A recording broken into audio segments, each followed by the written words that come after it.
Hold on to your mug. We're in for a wild night.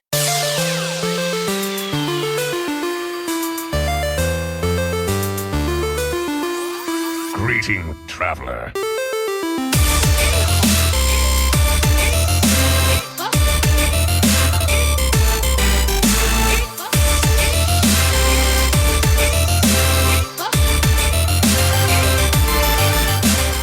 Welcome everybody to another episode of Born to be Wild, a Wild exclusive Hearthstone podcast where we have fun, hanging out with friends, talking about the Wild format of Hearthstone and spotlighting members of the Wild community. I'm your host, as always, Nate Wolf. It is good to be back on another beautiful Friday evening. It is springtime here in Portland, Oregon, and just really excited to get back to the show. I always look forward to Friday night hanging out with you all. So, yeah, let's do this thing. Hey everybody, this is Hydra and stoked it's Friday night. I'm stoked to be back in the routine of our regular shows. Got a cool guest tonight, and I'm just ready to make this happen. Yo, what's up everybody? It's your boy Blakarot in my black rose mode, you know what I'm saying? Got these tinted shades. Love them. Pretty cool over here. Yo, they're pretty sweet, you know what I'm saying? I can stare at my screen longer and perform higher. It's pretty sweet. Really excited for tonight. It's April, you know what I'm saying? Really hyped. We got some new cards. It's a new set, brand new meta. We got a really amazing player here, legend player. I came across Sinister in our Discord, and since then have checked out the streams, hung out there, trying to be a part of the community. I'm really excited to learn more about Sinister tonight. So everybody, put your hands together. Big round of applause for Wild legend player, SinisterMe. Woo! Yo, welcome to the show. Hey, thank you guys. You guys are too kind.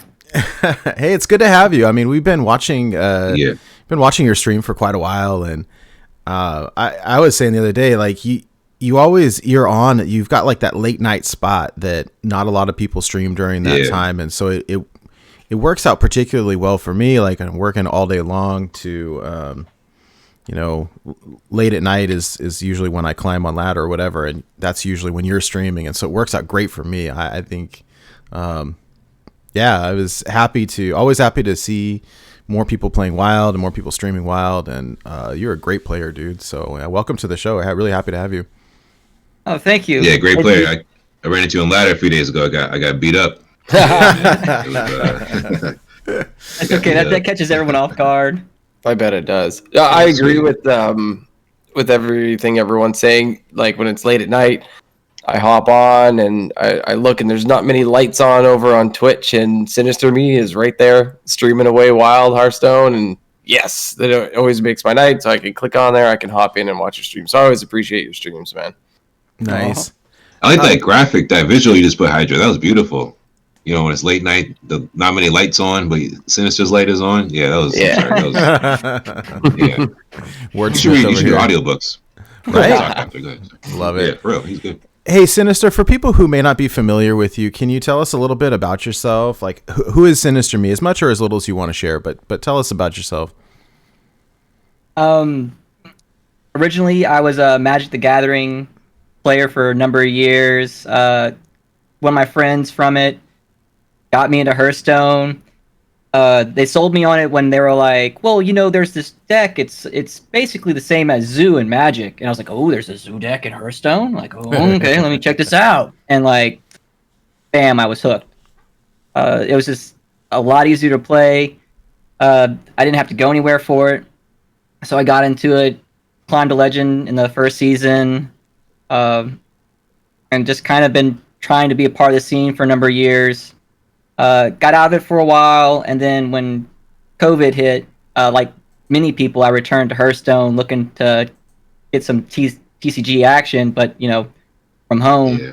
Mm-hmm. And I started seeing a lot of really awesome streamers that they weren't so much of like, I'm the greatest player in the world, look at me BM these people and be cheeky. They were just like really wholesome streamers, and I was like, man, these guys are so cool. Like, they're putting out good energy out there, and they're doing what they love.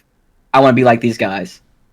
And so I started up my stream. It was originally a day stream, and then at some point I switched over to Knights, and I got adopted like immediately by the Wild Hearthstone community. Like everyone from Get Me Out to Martian Boo was just there looking to help me out. They helped me get affiliate in like 7 days. My first actual raid was from Regis Kilbin himself. Whoa! And I was just setting up. I was just setting up my stream, just doing the audio stuff, and I saw that I got rated by 576 people. I didn't even know what happened. Yeah. Yep. There goes your adrenaline. Oh, I remember that feeling. That's amazing.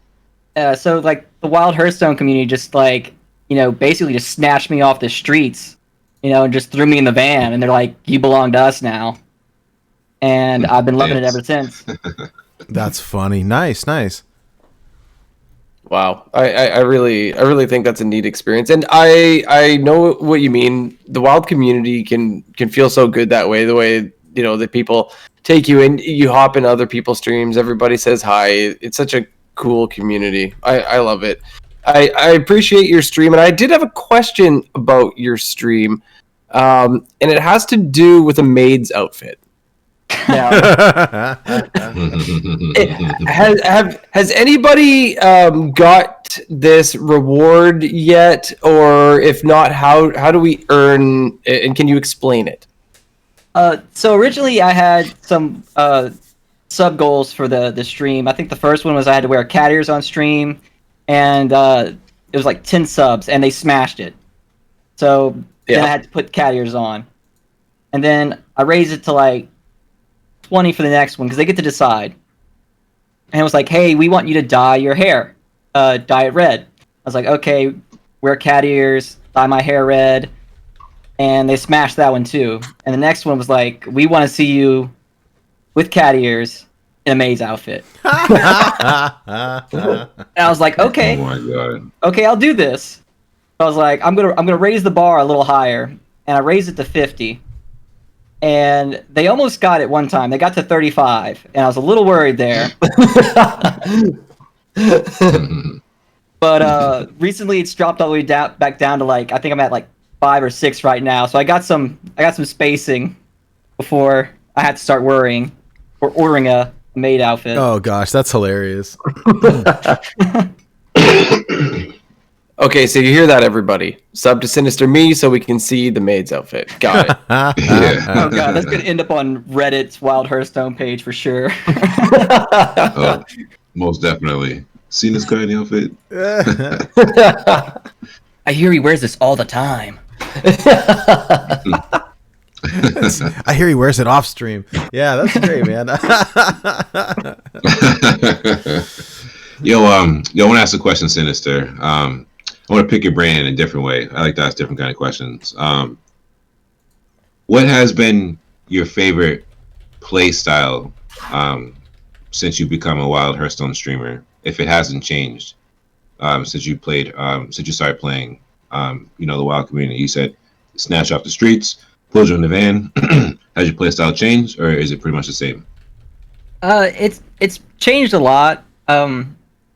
Originally, I was pegged as this Warlock player, which was in my top 3, but like the stuff that I normally played and got my highest ratings with, Shaman and Paladin, I don't even touch anymore, and I got like 10,000 wins over,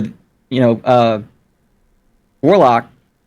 And so originally I was pegged as like a Warlock aggro discard lock player.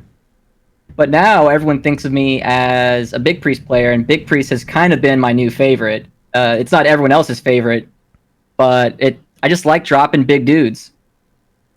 You know what's funny about that? I want to add to that.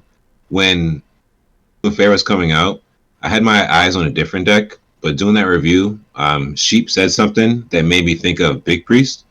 So on November 17th, whenever it came out, hit Legend, and then I haven't played it since.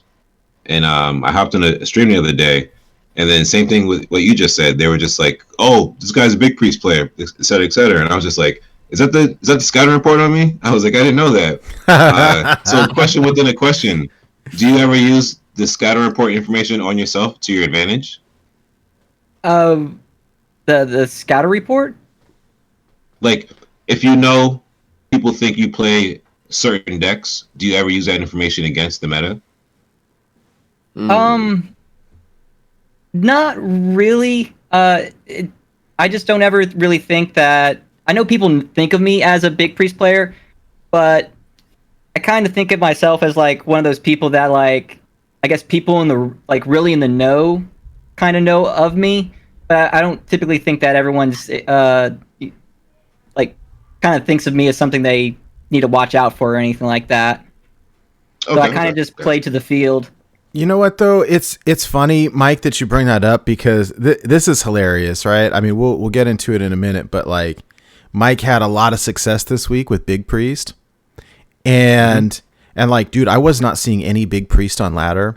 Mike hits Legend with Big Priest, and then all of a sudden, right? And I'm sitting here goofing around playing standard decks trying to achievement hunt, and then all of a sudden, Big Priest, Big Priest, Big Priest, Big Priest everywhere, and I was like, dang it, Mike. Like, it's all your fault. Dude, I went 25-10 that day. It was awesome. Wow. And so I'm not, I stream myself very casually, like whenever I feel like it, but I almost think like we see people like Keith and Mom and stuff. Sometimes, people snipe them or whatever. Does that happen to you at all where you get people like counter queuing you or stream sniping? Yeah, it happens. It definitely happens a good bit. But the way I like to look at it is, streaming is a double-edged sword, right? Like, if I'm really that interested in winning, I'm not gonna stream. So I can't complain if people stream snipe me, like, because that's what you want, right? You want more people to see you. You want to be exposed to more people. So if your goal is to be a streamer, you should be happy when people stream snipe you. If your goal is to be a good player, then you shouldn't stream. Yep. No, I can see that. If you're going for, like, it happens. Stream sniping is going to happen. So it's not that it's right or anything, but it's to be expected. Yeah. So if you end up losing to stream sniping, within realm of possibility. But I definitely do better off stream. Like, I'll probably win about an extra, like, 30% of my games. Oh, wow. Off stream. Yeah. Oh, yeah. I believe it. It's so different playing a game, and then you're thinking of you have to always be talking while you're on Twitch, and then when people come in the chat, conversating with them, and now you're multitasking between three things, and then the rope is burning, and then it's just like when you're not streaming, those two other things are not even there. You're just focused on the game, unless you're watching TV like me. But. Yeah, I usually have to mute the TV. I'm like counting lethal or something. It's like mute it and hold on. 3, 4, 5. Yeah. Okay, but hit play again. Unmute. Hey, have you ever had any crazy experiences on stream where made Reddit or you made Hearthstone Daily Moments or you had some crazy play? Like, is that something that is happens to you from time to time? It does. I think probably the most notable one that's ever happened was a Mozaki Mage match where I did over 100 damage to a druid with, like, literally I had to play every single card in the deck. That's and awesome. It was just like I was also in that zone where just everything I was doing was just like perfect, and it just looked so smooth and neat. It went a little viral, but it also went a little viral for the wrong reason. And that's because I have like a little avatar off to the corner, and it's an anime character, like of kind of like my little Sinister face. And that's what everyone focused on.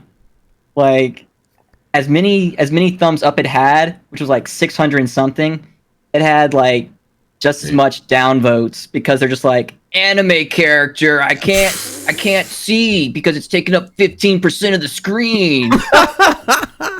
I remember that. Like, Yeah, more but it's people 100% lethal. Yeah, so many people focused on the anime character instead of what the post was about. That's Reddit for you, though, right? Yeah. That's Reddit. That was the post that turned me onto your stream. So I'm glad. Hey, anybody listening to the story? When you have a success, you feel good put it out there. You can find new fans. So that's what Sinister did. He turned me into a fan. So I'm glad you posted that, man. Yo, that's so much damage. Yo, congrats. It's yeah. I'm glad something positive came from that, because like afterwards I was just like, man, am I really that much of a weeb because I have an anime character? No, man. Yo, you know what? Like, I know there's like, life is like, you're supposed to variety, you're supposed to have fun, make jokes and laugh. But like, when you step away and have a little bit of seriousness, like, you take the time to have like, to work, to have money, to pay a bill, to have internet, buy equipment, take care of it, you know what I'm saying? Set up your OBS, all the things that go into it. So like, whatever you decide to put on your screen is up to you. I really thought it was lame, and that's why I followed your page. I thought it was lame. Like, all the focus was on like, oh, it's an anime. I was like, yeah, but look what he did in the game. Like, how do you not see that? Look at that game winner. Oh, his shoes weren't tied. Like, what? Like, he just drained a 3 in your face. Like, oh man, you got an awesome stream, bro. I like your stream. Yeah, I do too. It takes a special kind of focus too. Like, I spent the last all night last night. Ben from work and I spent hours playing Mozaki Mage. Ben is the patience of a saint and was teaching me, and like the APM for these decks between Flamewaker and Mozaki is like absurd. And so if you can, you know, you make it look like smooth as butter, you know, Neo on the Matrix, like just dodging the bullets and the flinging cards, like like, it's not like that. I mean, I'm sitting here sweating and like click click click click click trying to race the rope, and you know, there's something to it than when you can make it look smooth, like, oh yeah, I got this, it's cool. So I love it. I will say, if we can find that clip and post it in the show notes, that'd be awesome. And it reminded me, Mike, of your clip as well, when you got the Yogg, the wheel of Pyroblast against that warrior that had like 100 armor or whatever, and it's just pyroblast, pyroblast, pyroblast, and like the look on your face, oh my god, like, and I don't want to spoil it for anybody who hasn't seen it, but I like it was the craziest thing. I loved it. It was, oh man, I'm always impressed by... I'll spoil it. There was 6 sequences where I was supposed to die, and I died on the last one. It was crazy. They had 110 life, and I brought them down to freaking. Anyway, go ahead. Yeah, I thought you were gonna win. Actually, I was like, what are the odds? The odds are like, you know, like 1% or something. We would have been famous by now if I won that viral clip. You know, we would have been famous. Oh my god, 110 life, and I won from 40. I'll try again later. That's hilarious. Yeah, it's funny that you mentioned Ben from work, because Ben from work is where I got the Mozaki Mage list. I played for a long time, and I called my list Benzaki. And he's the person that showed me how to play the deck. And then whenever Zeddy posted his list, it was Ben Mozaki is the name of his deck list. So like, Ben from work is, I guess, like the guru of Mozaki Mage, just like, you know, just training everybody in his like little temple. Yeah. Even Slizzle shout out Ben on his meta deck last video that the list was originally Ben. So shout out to Ben. Love it. I know that deck impresses me and anybody who plays it. Like, either Mozaki or just Flamewaker Mage. Like, I know that either when Mozaki comes down, or if I hear like someday I'll be just like you, followed by I serve the Fire Lord. Just like you. Yeah, and I serve the Fire Lord. I'm like, okay, it's time to get up and get a beer or go to the bathroom. I'll come back and see if I'm dead. Right? Like, Yo, that's funny. Yo, I enjoy that deck too. I like that Ben is teaching people how to play. I like the list that Ben make. He doesn't. Some of the lists that I make, we don't see eye to eye, but in the end, we both enjoy Mozaki.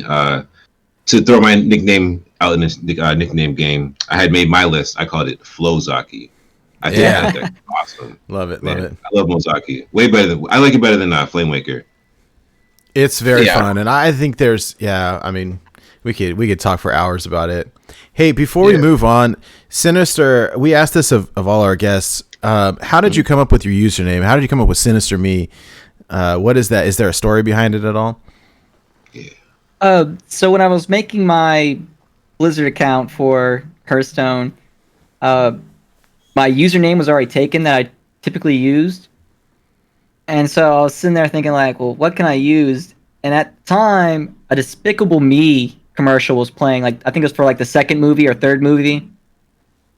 And I was like, Despicable Me, that's pretty cool. But I was like, I don't want to use that. And I was like, well, what about Sinister Me? That sounds pretty edgy. I like being edgy. That sounds edgy. I love it. What was your former username, if you don't mind sharing? Joy Rock. Okay.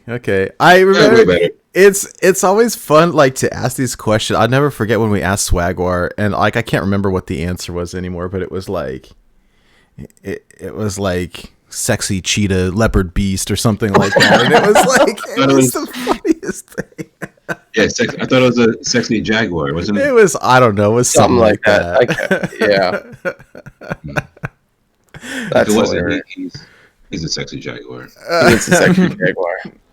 Well, all right. Well, this is the part of the show where we like to check in with each other, see what our weeks have been like, see what we've been up to, whether it's in Hearthstone or in life or just whatever's going on. So, Nate, I'll start with you. What have you been up to, man? Yeah. So I forgot to say, you guys have been playing that Norman Reedus game, Death Stranding, and I beat it. I beat it over the last week, and I made the mistake of like I usually play games late at night, and I should have known better because it's a Kojima game. But like I beat the game at 11:30 p.m. and then there was a legit 2-hour cutscene, and it finished at 1:45 in the morning. And 2 hours, like you can't skip it. I don't think you want to is the point, right? The story was amazing. It was really great. I just like PSA, don't play this. Like if you beat it at the middle of the night or late at night, like you're in for it. I'm sitting here like, please end. Like this is cool, but like it needs to end, please. And it 2 hours, full 2 hours. It was 2 hours, and then there was like 15 minutes of like follow-up little gameplay. It was ridiculous. I would have been afraid to hit like the pause button, like in fear of it actually skipping it. Because I like, was it possible to pause the movie? Yeah, I mean you can, and there was a couple parts where you had to interact a little bit. I would say the story was great.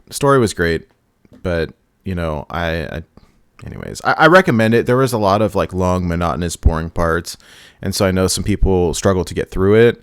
The way I did it was like I listened to an audiobook the whole time that I was doing the kind of monotonous parts, and then if there was a cutscene, I'd pause my book and then watch. But overall, it was fun.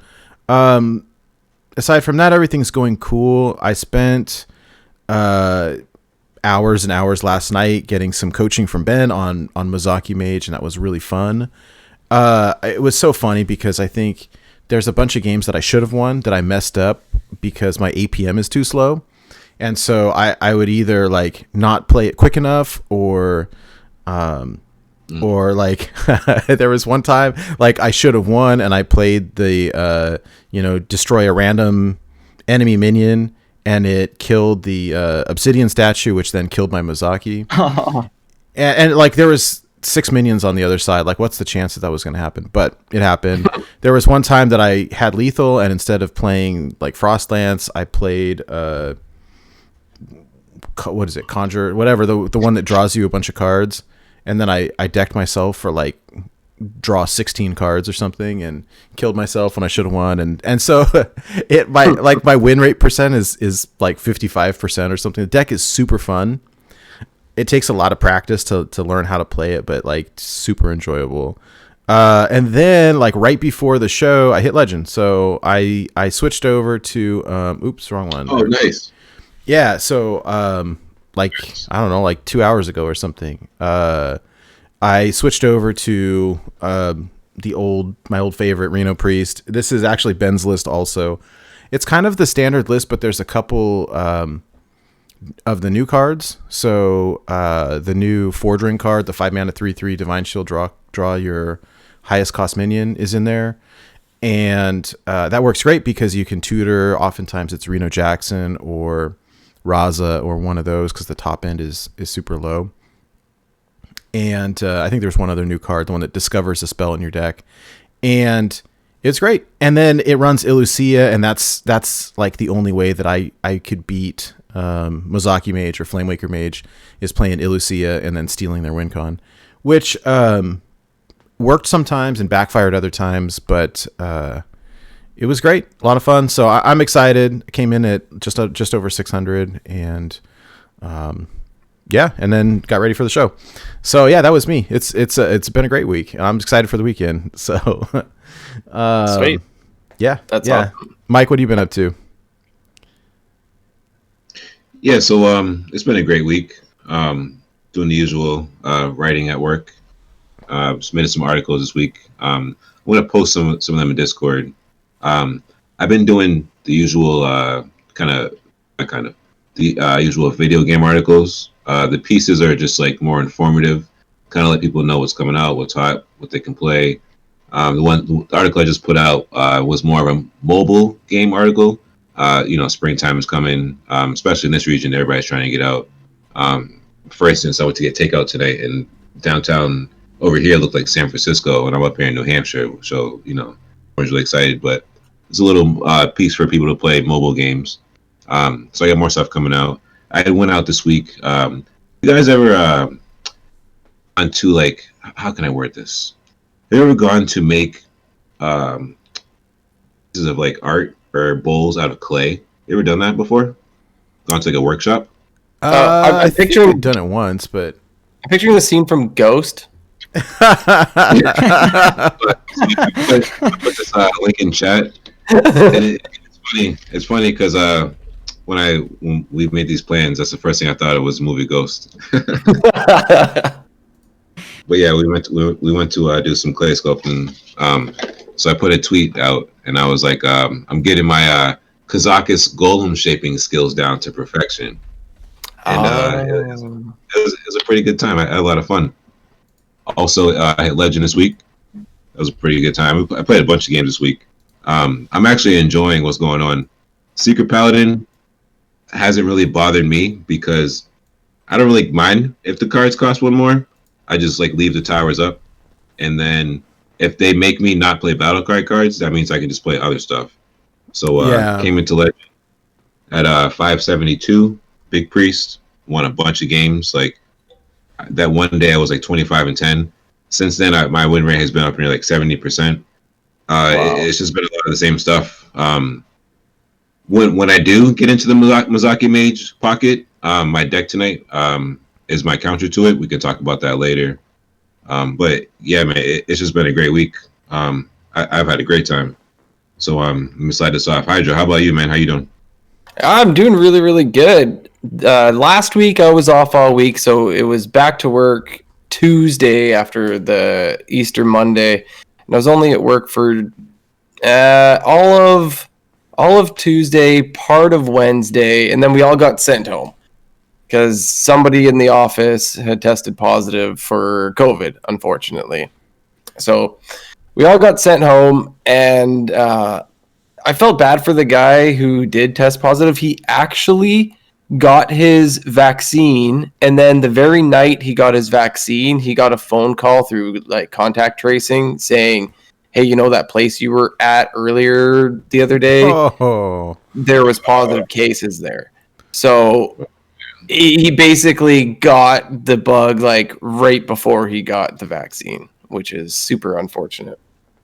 And so we all had to leave the building and go home. So I've been working from home the last couple of days, which is like, I mean, I'm not going to complain about working from home, but feel bad for the guy who got it, right? Though there's so many distractions in the house, I swear. Oh, yeah, it's hard, but yeah, today I was watching Empire while working, so that was fun. But this is being recorded, right? I mean,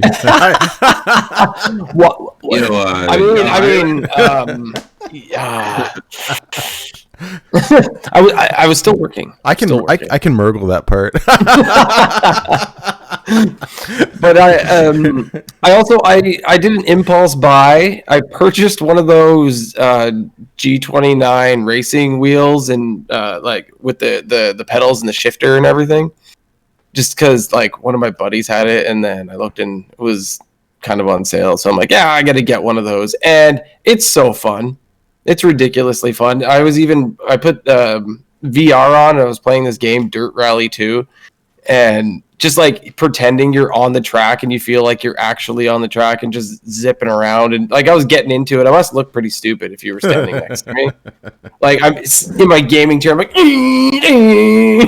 like moving with it. But oh man, so fun. So I've been doing that, and Hearthstone wise, I've been really into achievement hunting, mostly based on the fact that I didn't have any of my weekly quests when we first got this whole expansion in the new track. So I've been pumping out those to the point where I'm almost just under the level 50 mark on the rewards track.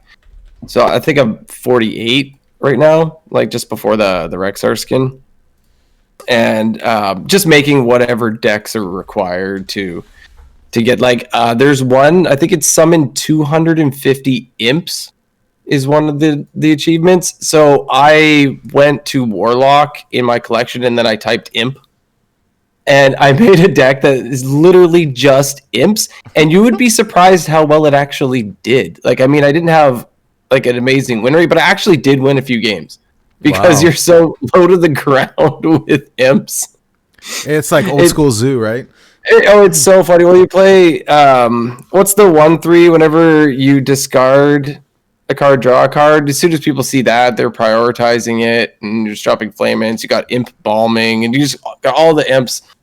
And I actually had somebody concede and then add me as a friend. I'm like, oh no. Like, what are they going to say? And they're like, hey, I just thought that you built the coolest deck ever. You are playing a deck full of imps, and that's really neat. Like, I'm not creative. There's an achievement for imps.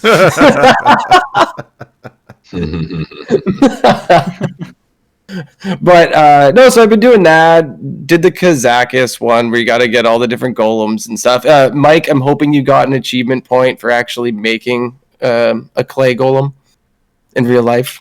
I did. Real life achievement. Yeah. I got achievement points and brownie points. Oh, and brownie points.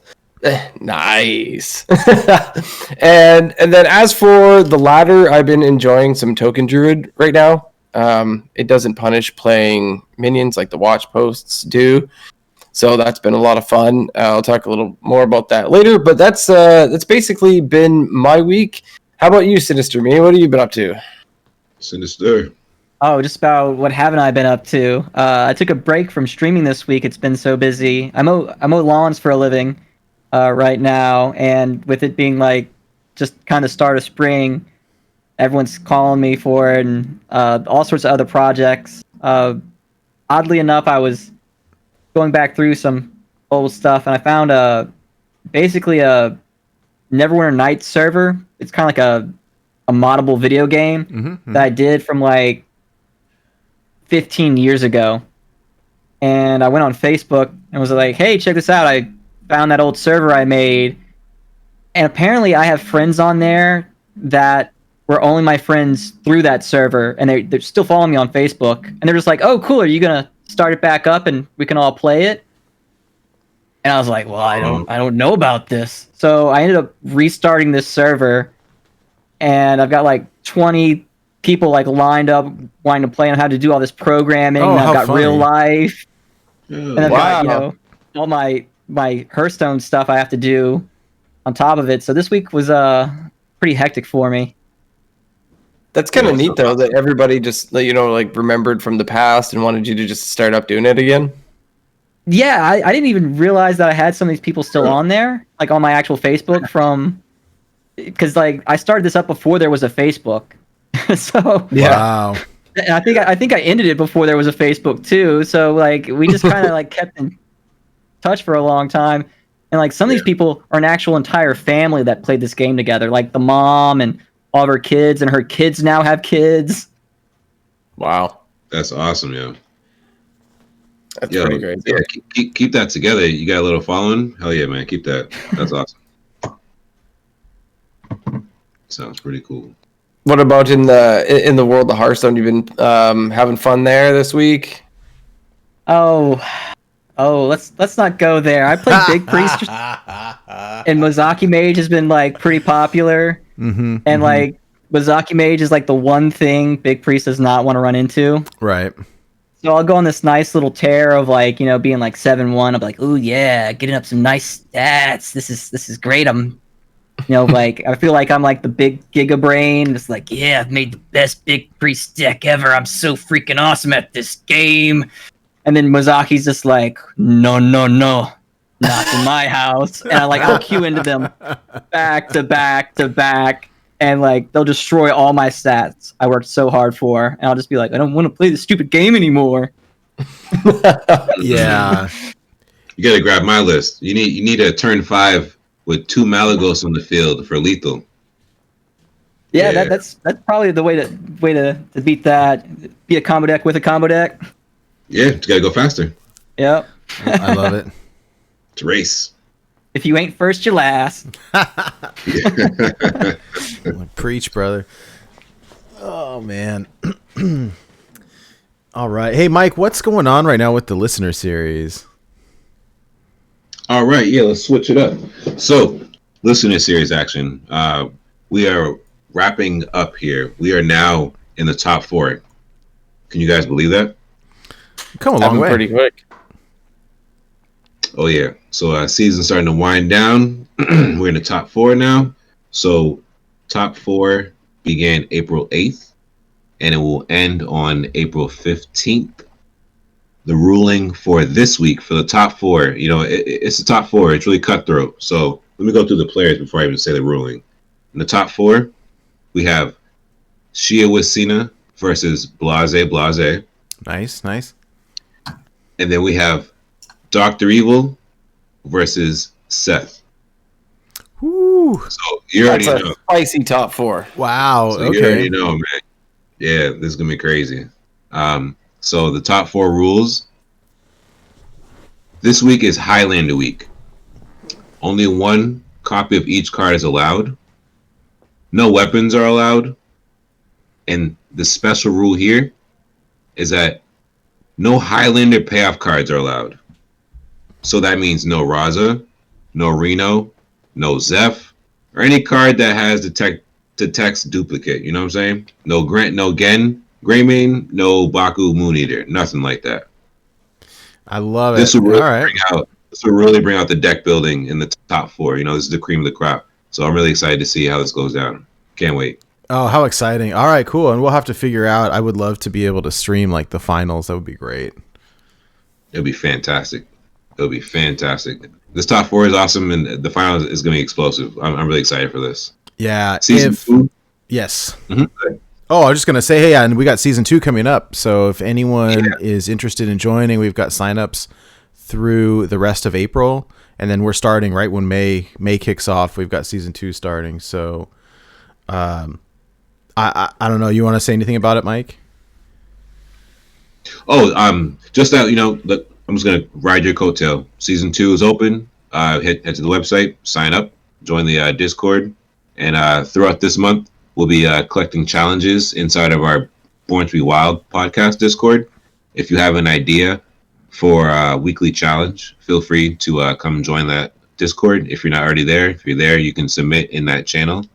And can't wait to get season 2 going when it's time. But for now, we're in season 1, top 4. Can't wait. Love it. So yeah, if anyone listening or watching is interested in playing, there's no cost associated with it. It's free. It's a weekly tournament series with special deck building restrictions each week. Signups through the end of April. If you go to our website, it's borntobewildhs.com. There's a listener series page.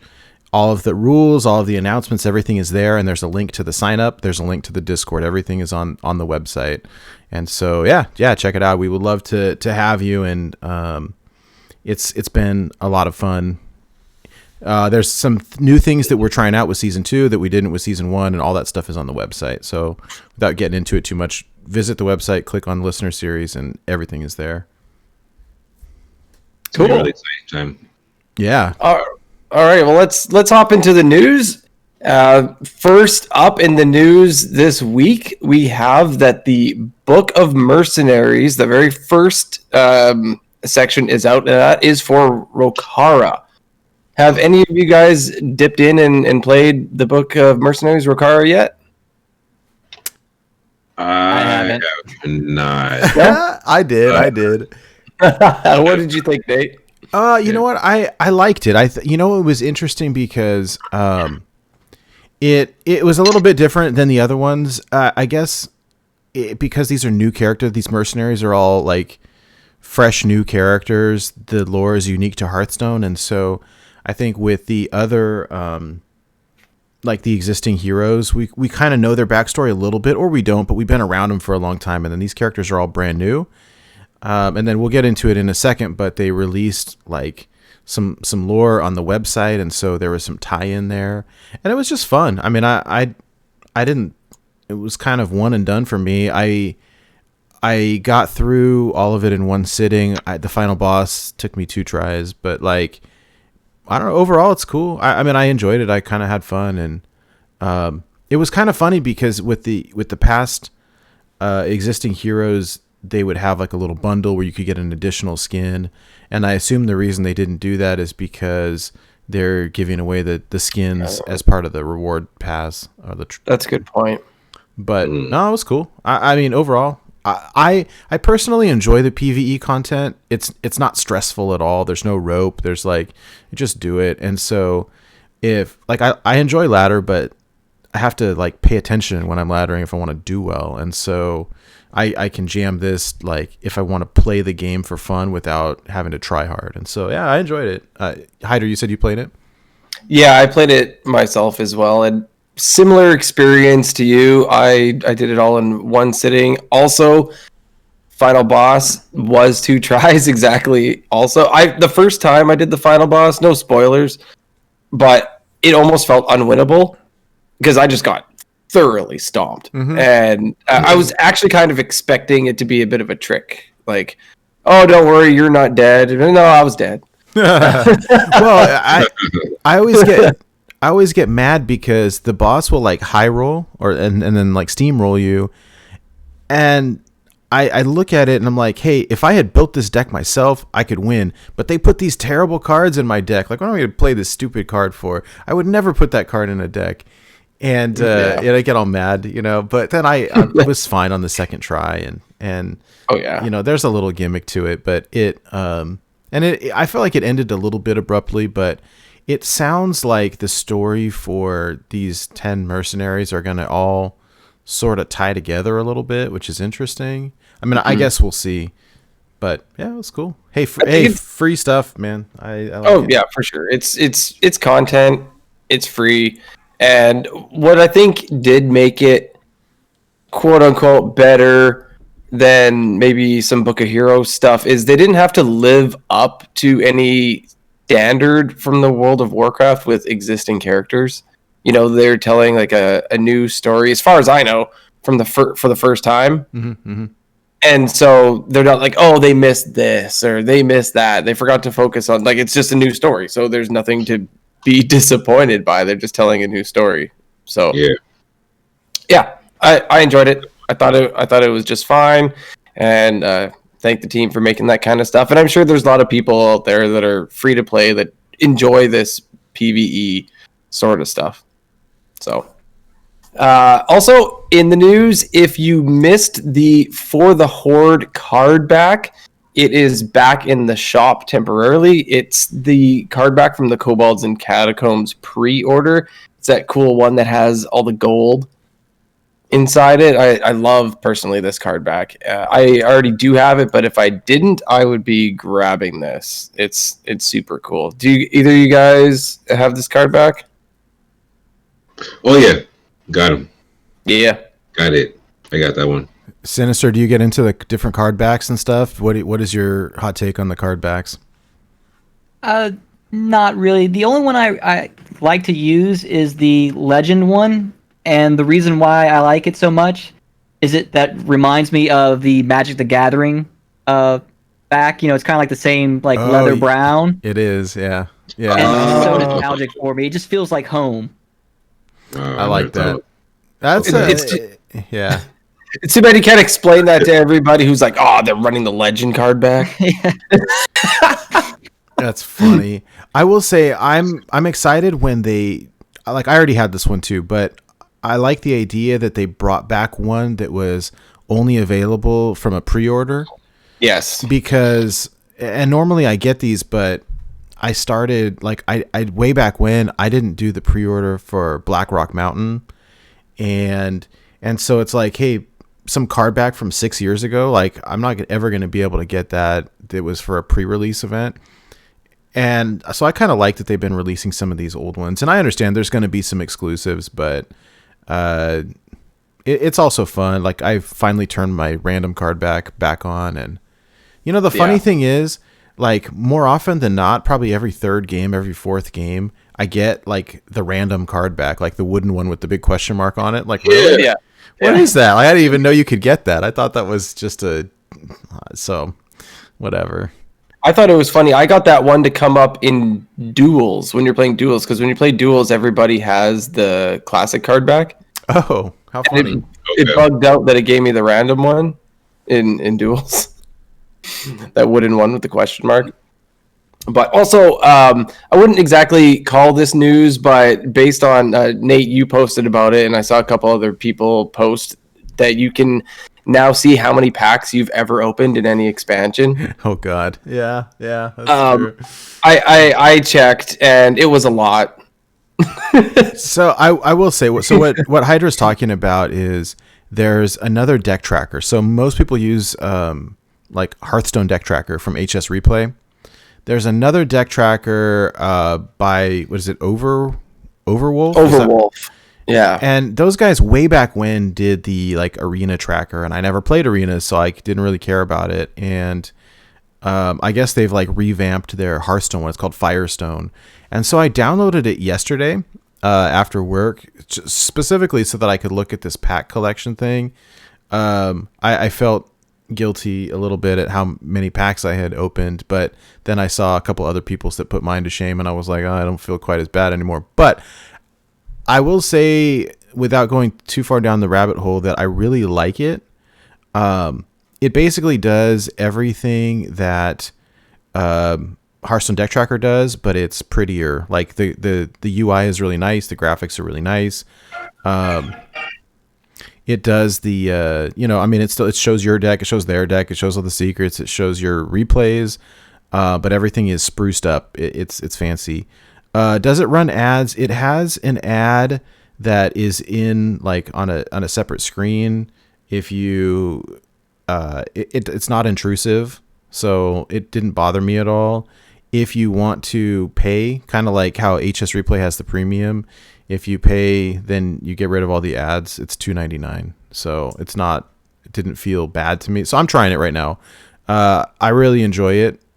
So yeah, the replay UI, it looks like you're watching a real game of Hearthstone. They've got the board, they've got the characters, everything. It's crazy. I'll link you guys. If anyone's interested, hit me up in Discord. And I will show a replay. And it's pretty awesome. I really enjoy it. And I was skeptical at first, but a lot of it's customizable. You can drag and drop to move stuff on the screen and resizing it. And I'm more of a visual person, and so I really liked the just the interface and how everything looked. Super clean. I enjoyed it quite a bit. So sorry, tangent, but yeah. Yeah, no, I was just thinking about that because I saw your post, and yeah, I checked how many card packs I had opened, and it was a lot. But Nate, you did beat me on classic packs for sure. I don't know, you beat me by 400 classic packs. That's a lot to. I didn't even know that I had bought that many classic packs. I mean, I know you get one every week from the Tavern Brawl, or you used to, but I don't know. I guess I opened a lot more than I thought, and I posted it, and someone was like, "Hey, why'd you buy so many Skullomance packs?" And I was like, "I just really like Skullomance." I don't have a good reason. It's a fun, cool thing if you want to do. Yeah, it's in the under the collect or card packs section in the Firestone app. If you want to grab it, it's fun. I mean, I did it just for fun to see sort of the history of what you've done over time, and you can see what's going on there. Next up in the news, we have YouTube drops for watching the Hearthstone Grandmasters. So this starts today, Friday, April 9th. If you want to grab packs and get drops, you can earn up to 6 packs by watching the Grandmasters on YouTube. There is a catch. You have to be watching on a web browser on your computer. This will not work if you're on a TV app or a mobile app. So it seems to be, yes, a PC thing only for some reason. It's the way it is. So just remember that if you're sitting there watching on your phone or something and you're not earning your packs, that's why.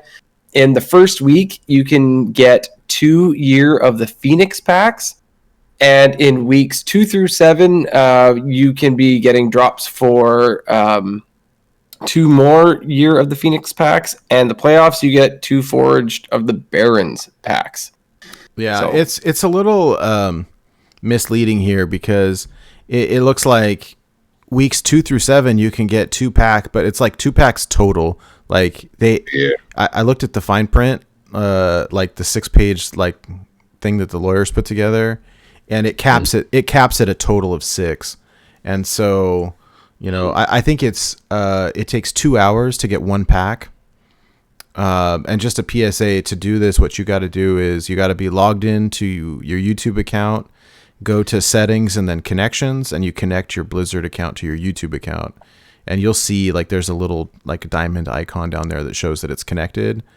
And then I saw people complaining all day, like, how come I didn't get my packs yet? From my point of view, Twitch has a much better system for drops where you can check in and see the status of like, oh, how long have I been watching? How do I, redeem my drop? And YouTube doesn't. In the fine print, it says that it could take up to 48 hours before you see it in your collection. And so you probably will, if you watch today, you probably see it tomorrow or the next day. In the fine print? Yeah. Yo, look at that. Nate Wolf. Yo, Hearthstone lawyer. Somebody you guys want to ask it. so many Skullman's packs. Yo, this guy went to school, he studies. Listen, take notes. No wonder you're the only one that noticed, Nate. Oh. Thank you. Appreciate you.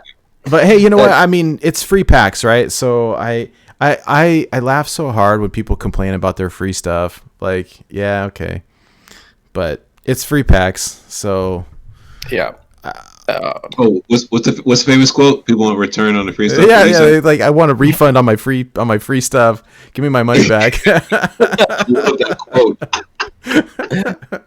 Oh man, so good. So I mean, whatever. Yeah. Also, Imic points out in chat, I forgot, Medivh is back in the store. If you have not grabbed the Medivh hero portrait, you can grab that now if you missed it. To be honest, I didn't. So all those original ones, they rotated out, right? Like, there was Medivh, and then there's the Magni one. Yeah. Yep. And the Hunter one also, Illyria. Yeah. Illyria, yeah, that's it. So Medivh is currently back in. If you want to grab that, I suggest doing it sooner than later. As they, for some reason, like to put things in the store very, very shortly and pull it out again. So you know what? You talk about Hearthstone being a game of RNG. Like, that's what the store feels like to me. Oh, guys, when are we going to put in the store today? I don't know. Let's roll the dice and see, and we'll put it in the store. How long are we going to keep it in the store? I don't know. Let's roll the dice and see how long we should keep it in the store. I am so upset that I missed the last Rogue one. So, like, the most recent Rogue hero they had in for the Book of Heroes thing, I logged in to grab it, and it was already gone. It's probably not going to come back for like 3 years. Yeah, they'll probably have it sometime, but like I don't understand why it's just not all in there. Here's the shop. That sounds like a previous episode where somebody said that. Oh my god, we say that like every week. It's such a great idea. Like, Blizzard, put it back in. I'll give you the $10. Come on. You know what? This feels like good timing for this. Okay, so Dean normally does his AMA on Wednesday nights, and he didn't do it this week. Well, it turns out he's doing it right now, Friday night. And so I posted a question. I said, hey, is there an intern at Blizz whose job is to listen to all the Hearthstone podcasts and report back to y'all what we've been talking about, half joking, half serious? And he responded, he goes, it sounds like you're talking about a very small sliver of what our community team does. And I was like, oh God. So hey, we're giving you excellent advice here. I'm telling you, you just put the stuff in the store. Hydra will go spend like $200 to get all the stuff that he's missing, like right away. I promise you. Yeah, straight up. Yo, make a like this Call of Duty store, like any of these other games out here. Put everything that's available for sale on the page, and you guys will have sales all when you sleep. You'll make money in your sleep. You already do. Sorry. Well, but just don't take it out. Just leave it there. Like you just. I get that there's some sort of science behind it where they put it in for limited time, and that gets people to just impulse click and buy it because they know it's going to disappear. Like, I know that there's something to that. Like, otherwise they wouldn't do it. Like, they are smart business people, but at the same time, there's all these people out there that are missing stuff that just want it and are willing to give you their money. So maybe just pop these things back in the store a little more often. Yeah. Stop taking them up.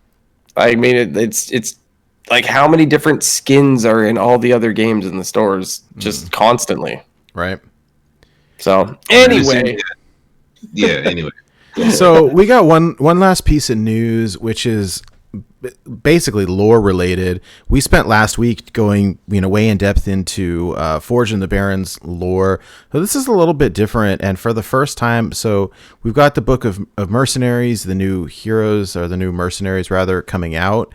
And so Hearthstone posted an article on their website going into the lore of all 10 mercenaries, which was really cool. I thought that was kind of fun. We're not going to get into it on the show, but we'll post the link. And if you guys are into the story, go read it. It's pretty cool. And then you kind of can get the heads up on, hey, what are the characters that we're actually playing?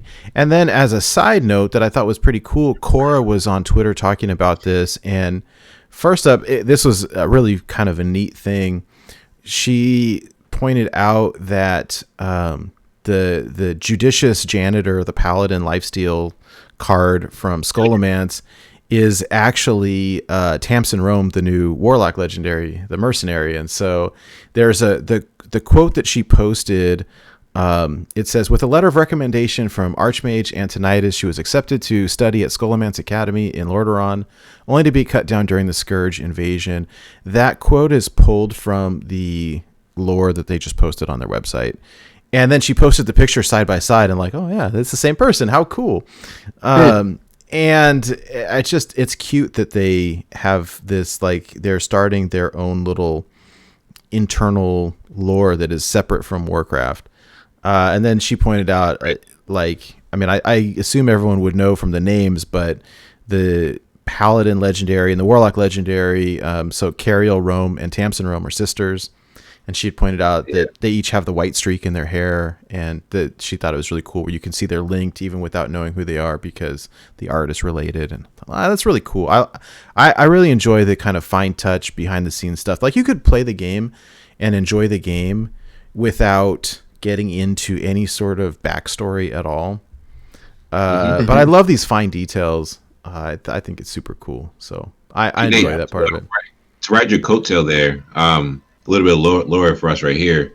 So it's funny to hear that Cariel was actually like the troublemaker in the family. It says that she was like hanging out with ruffians and sellswords, and Tamsin was like the ace star student. Went to Scholomance to study. You love Scholomance, right? And then they switched. So now the goody two shoes, the star student is now the warlock. I mean, she's undead Scourge, so it makes sense. And Cariel, the troublemaker, is now paladin. Like, what? That's crazy. I love it. Nice little touches. I can't wait for these two in particular. Like, wait for their hero portraits on the next rewards track or whatever. I don't know. I love this stuff. Yeah, it's cool. The nice little touches to the game. We also have one more thing. I guess one of those announcements of the announcements. We do have nerfs coming next week.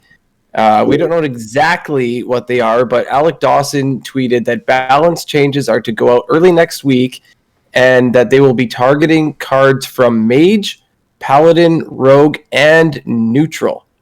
So there's going to be 6 changes in total, and we'll be getting details coming soon. So if you guys want, we could speculate a little bit. I do want to speculate. Yes. Yeah. I'm going to start with Sinister Me. Is there, what do you think's going on here? What do you think they may have in store for us, nerf-wise?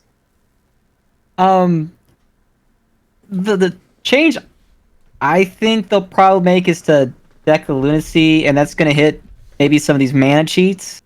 So we might see that affect Wild.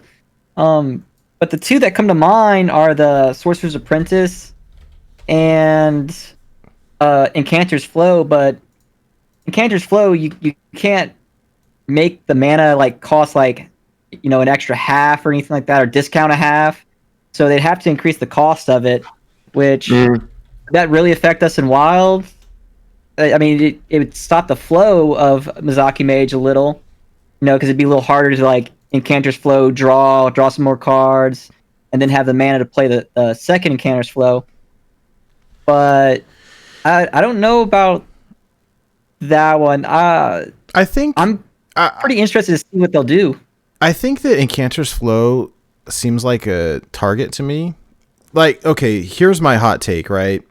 They don't nerf for Wild. They don't. They nerf for Standard, and then we get to see, hey, does this affect Wild? Does it not?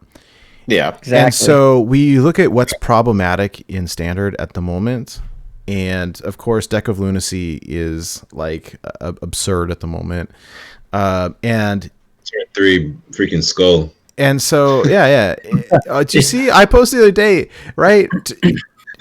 Turn, it was insane. Coining out Deck of Lunacy with the turn 2 Incanter's Flow, and then I got a zero mana skull. It's oh my god, it's pretty insane. I think what they could do with Incanter's Flow, in order to somewhat balance, I don't think you could change it, say reduce by half or whatever, but what you could say is can't go below 1. You could reduce the cost of spells in your deck by 1, can't reduce below 1. And so it's the 0 mana stuff that is always problematic, right? I mean, that's my take on it. You guys, I mean, I think it's Deck of Lunacy is going to get hit no matter what. And we don't even play it in Wild, so nobody cares, right?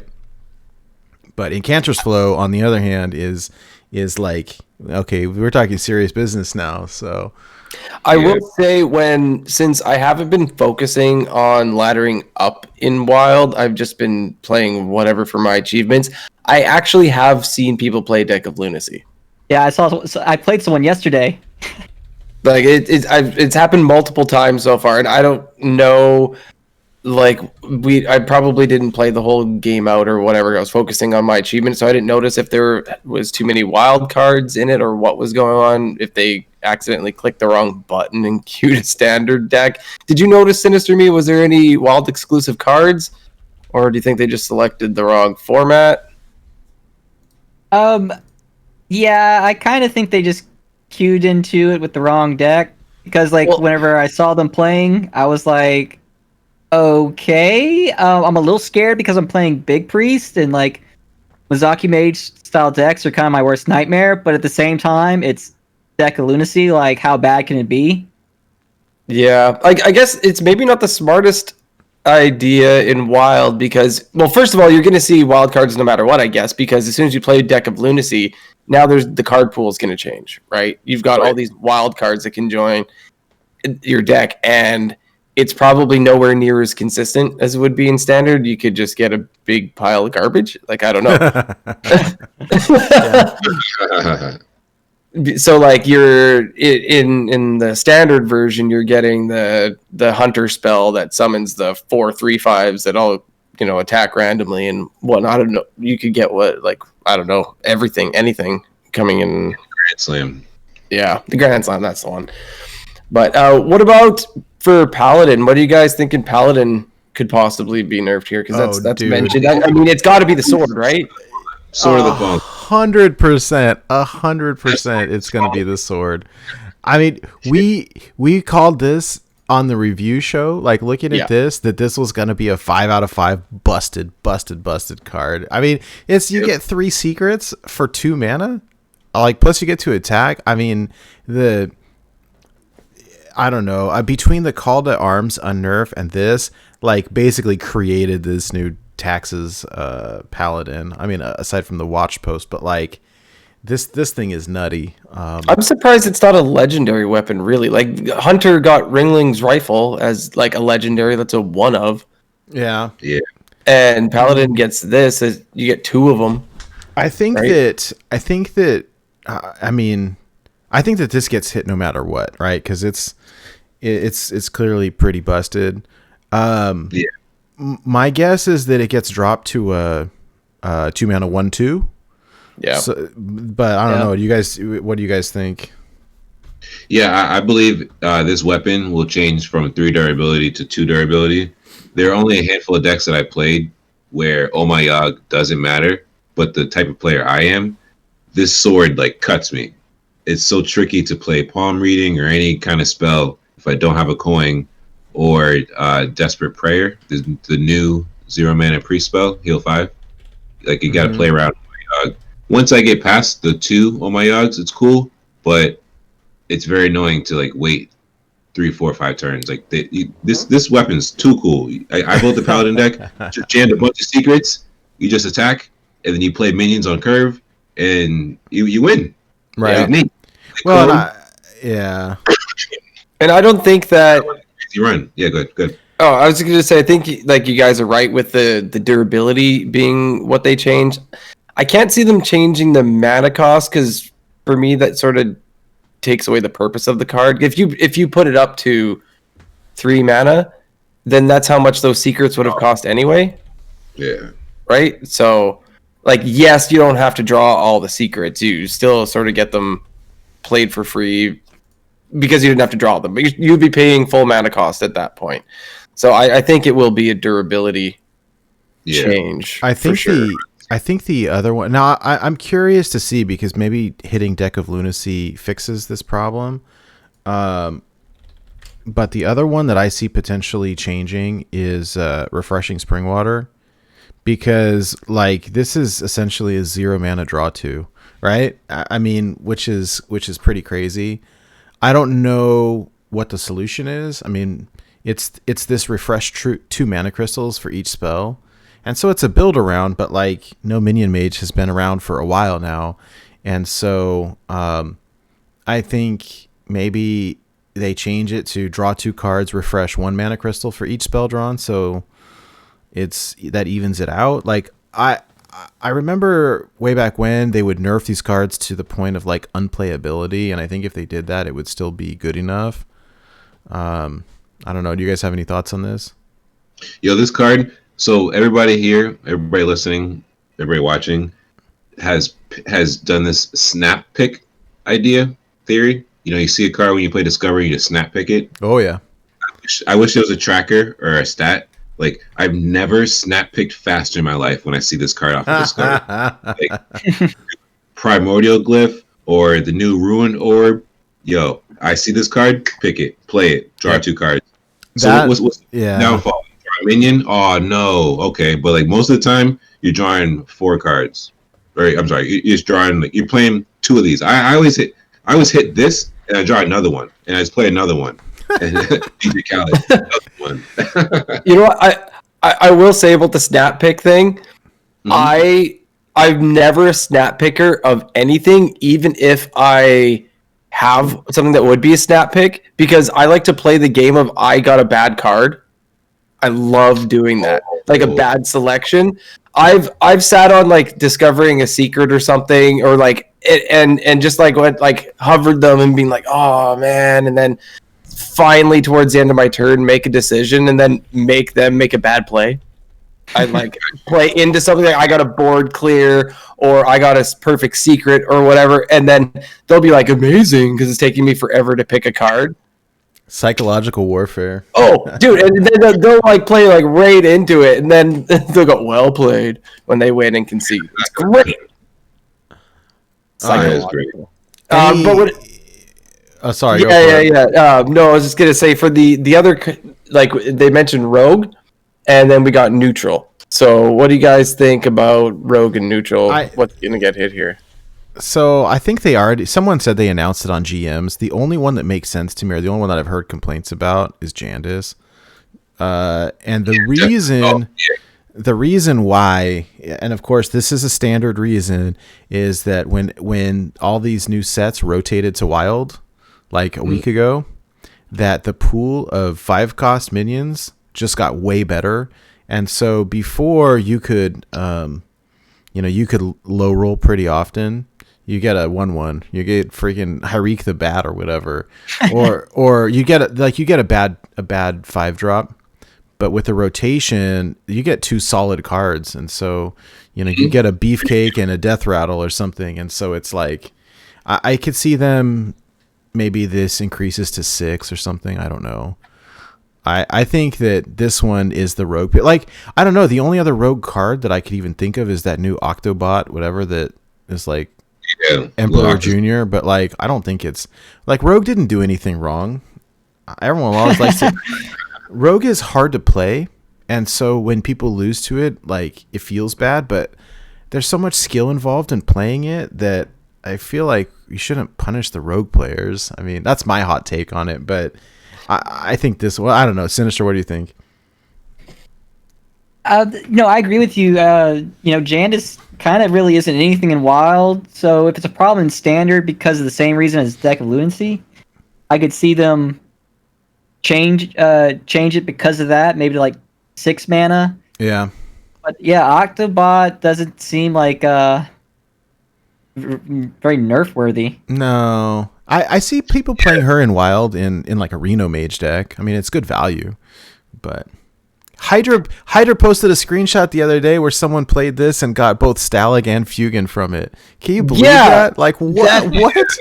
That was like 1 in a million chance that could happen. Exactly. That is probably what the odds really are to get both of those. I could not believe it when somebody pulled those on me. I'm like, really, guys? It's time to go uninstall. How? The two that work together?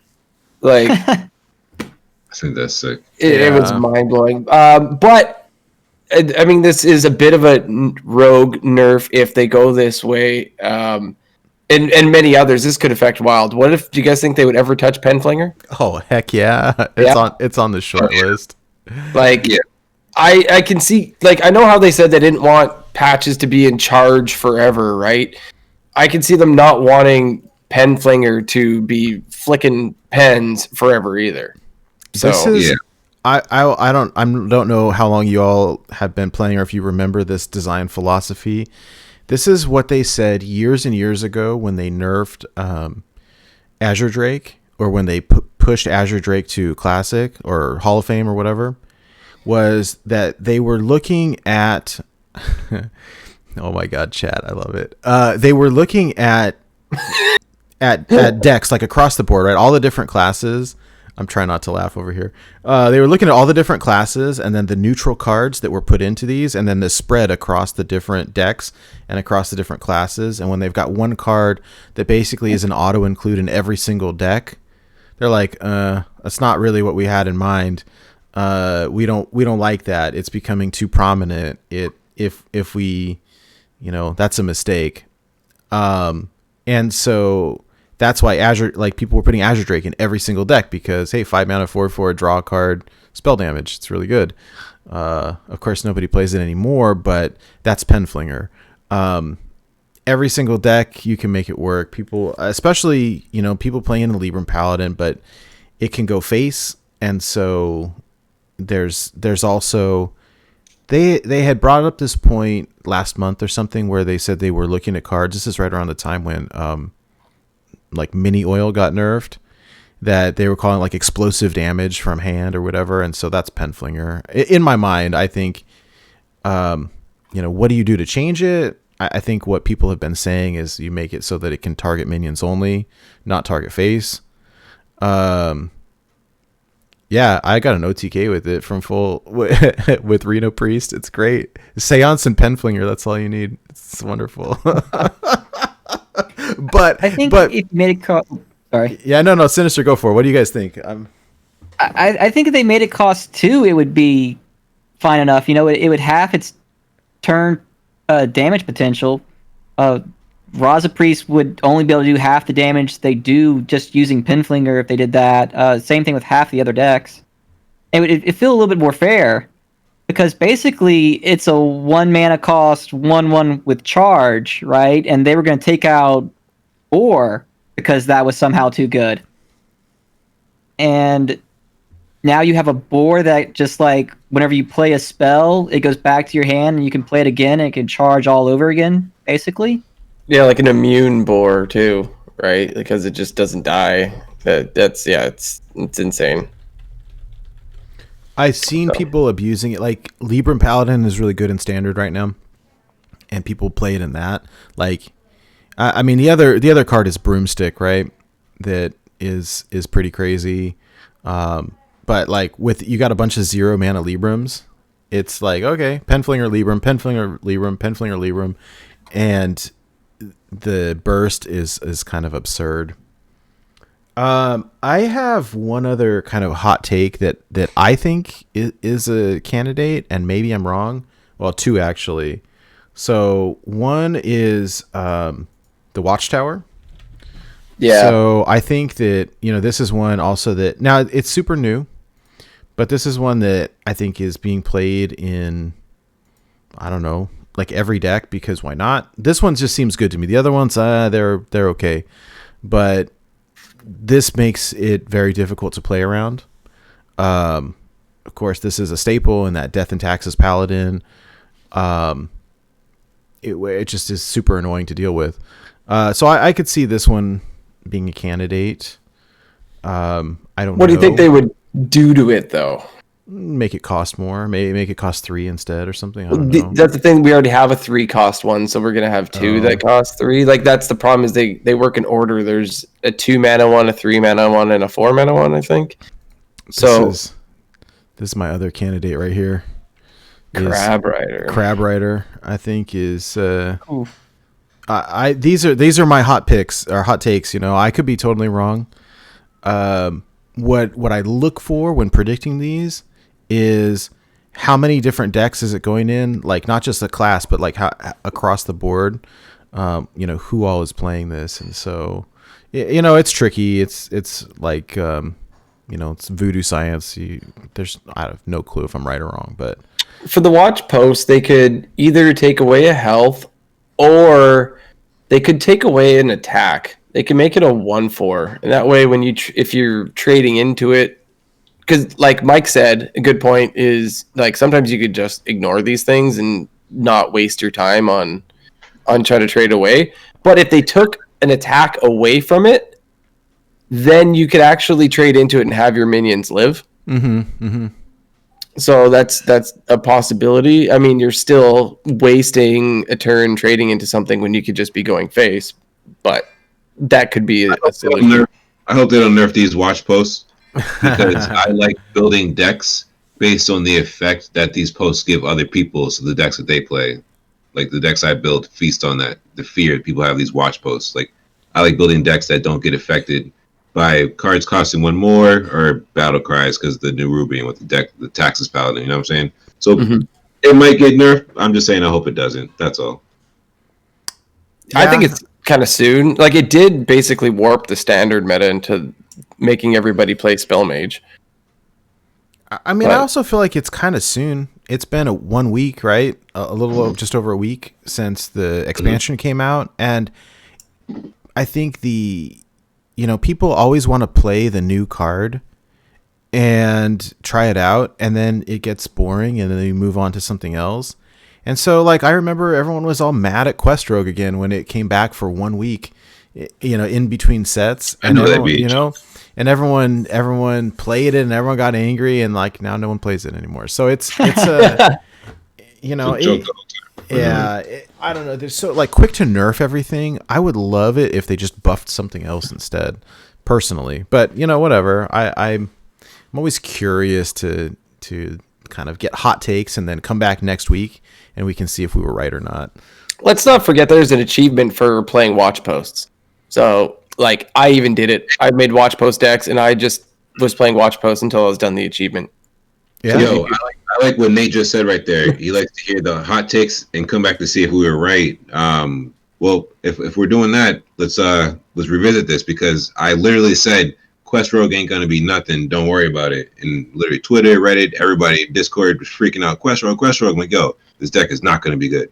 Let's not talk about it. So feels good. You're right, Nate. Yeah, I think so. I don't know. Do you guys have any other predictions? Yeah, I don't think the watch post is gonna get hit, and the reason why is because the Incanter's Flow is such a problem right now, right? So if you nerf the watch post, you're essentially buffing Incanter's Flow. Yep, that's true. I like that. That reminds me, I had an interesting interaction earlier today where I had it's either 1 or 2 towers out. I was playing Corbett's Control Warlock. It's basically Cube Block without the cubes. But it runs 2 birds and it runs two of these watchtowers. And I was playing against some kind of combo druid, and they played Juicy Psych Melon, and I had these 2 out on the board, and so it was like you draw your 8, 9, and 10 cost. Oh. And but because they cap out at 10, it's just okay. Your things now cost like, 9, 10, and 10, whatever. I mean, I still lost, because you could drop Aviana and a coin, but anyways, it's some kind of interesting interaction. Or I saw when we were playing Mozaki last night against this Taxus Paladin, like you can play these. And is it going to increase the cost? Yeah, but it is counter affected, like Sinister was saying, is counter affected by Incanter's Flow. So if you that could backfire, I think whichever one's the bigger problem is going to get hit. Which that is, I don't know, but I'm assuming it's whatever's in Deck of Lunacy. Well, and I wonder if they change Deck of Lunacy, like they may not even need to touch Incanter's Flow. So like because Spell Mage was a thing, it's been a thing for a while. It was always kind of a tier 4 meme deck or a fun deck, and it did okay. And it was right. It was semi-competitive in Standard a while back, but I don't think it was ever like busted. The problem is, I think it's the random. Okay, so Lunacy, it reduces, like the random is one thing, but it's the super reduction. And then when you reduce on top of that, then you got a whole deck of 0 mana spells or like super cheap spells. And that's a problem. Like I think the point is you can't, like say I'm a GM, right? And I know what my opponent's playing. And so you practice against it. And like, you get into that, like, okay, what are the odds? What cards are, my opponent have? You do the hand reading and stuff. When you randomize a whole deck and then reduce the cost significantly, like you can't plan around any of it. And it's the combination of random with feels bad. And I think, and I don't know, I heard this statistic over this week, and I don't know if it was a joke or not, which is funny. I think someone said that on HS Replay, Grand Slam was the highest win % card in Mage right now, which is hilarious. It's not a Mage, right? So, and I wouldn't be surprised because playing 4 3/5s with charge or whatever is ridiculous, especially when it costs like 5 mana or something ridiculous like that. So I guess they just got to make Deck of Lunacy happen later in the game, right? Like I know it's already a legendary, so it's a one of, but I can't tell you how many times I've seen them like coin it out or something like that. Like it just happens so fast. I think, and maybe I'm just remembering the bad games, but all they got to do is so here's the thing, because the card pool is small, you can predict, right? So if I say, okay, this right now says transform spells in your deck into ones that cost 3 more. And so if I look at the card pool and I go, okay, what are the best 10 cost spells? Oh, in a Grand Slam, right? All right, cool. I'm going to put 7-drop spells in my deck. That's why they put Mask of Cthulhu. And it's going to transform into a 10 cost. And so, like, you pretty much guarantee what it's going to be. I don't know. So I think the way that they fix, there's 2 ways that I could see them tweaking this card. You either increase the mana, right, to like 4 or something like that, or you say transform spells in your deck to ones that cost 2 more or 1 more or something, like where it's a different increased cost. So I don't know. I think it doesn't really affect Wild much at all. We were playing last night Mozaki, and I kept seeing this get offered from Runed Orb. It was like so tempting to take it. Like, yeah, but you never pick. Well, it totally destroy your win condition. I think Ben said he took it once, but like it is not what you want to do. But it's very for tempting. The memes, right? Yeah. I don't know. I actually have this card on Asia free to play, and I was pretty stoked that I had never dusted. I kept it for some reason. I don't know why, but apparently it became meta, and I got to have fun with it for a while. Maybe it'll still be good after, I don't know, unless they absolutely just kill it. Yeah, I don't know. But if they touch this, they're gonna have to touch something else as well, which would have to be the watch posts, right? Because maybe that's why people play this card. I think the Librams feel pretty powerful to me as well. I like them, and I don't want to see them get nerfed, but I wouldn't be surprised if some Libram something or other got hit. Yeah, whatever. I wouldn't. Yeah, agreed. All right. Well, before we move on, you guys have any other hot takes or any other predictions? A Sinister, you think of anything? No. No, that's cool. I can't think of anything else. I'm not sure. I mean, it's interesting. I mean, they said specifically Mage, Paladin, Rogue, and Neutral. Like, I'm sitting here looking at Rogue. Like, what are you gonna need to nerf Rogue for? I mean, okay. I think they just hate Rogue. I think so too. I don't know. I don't know what it could be other than that Octo card. They better not touch my Stabs Nutter Butter. I think that card's fine. leave Stabs alone. Right? No, I think there's the new weapon.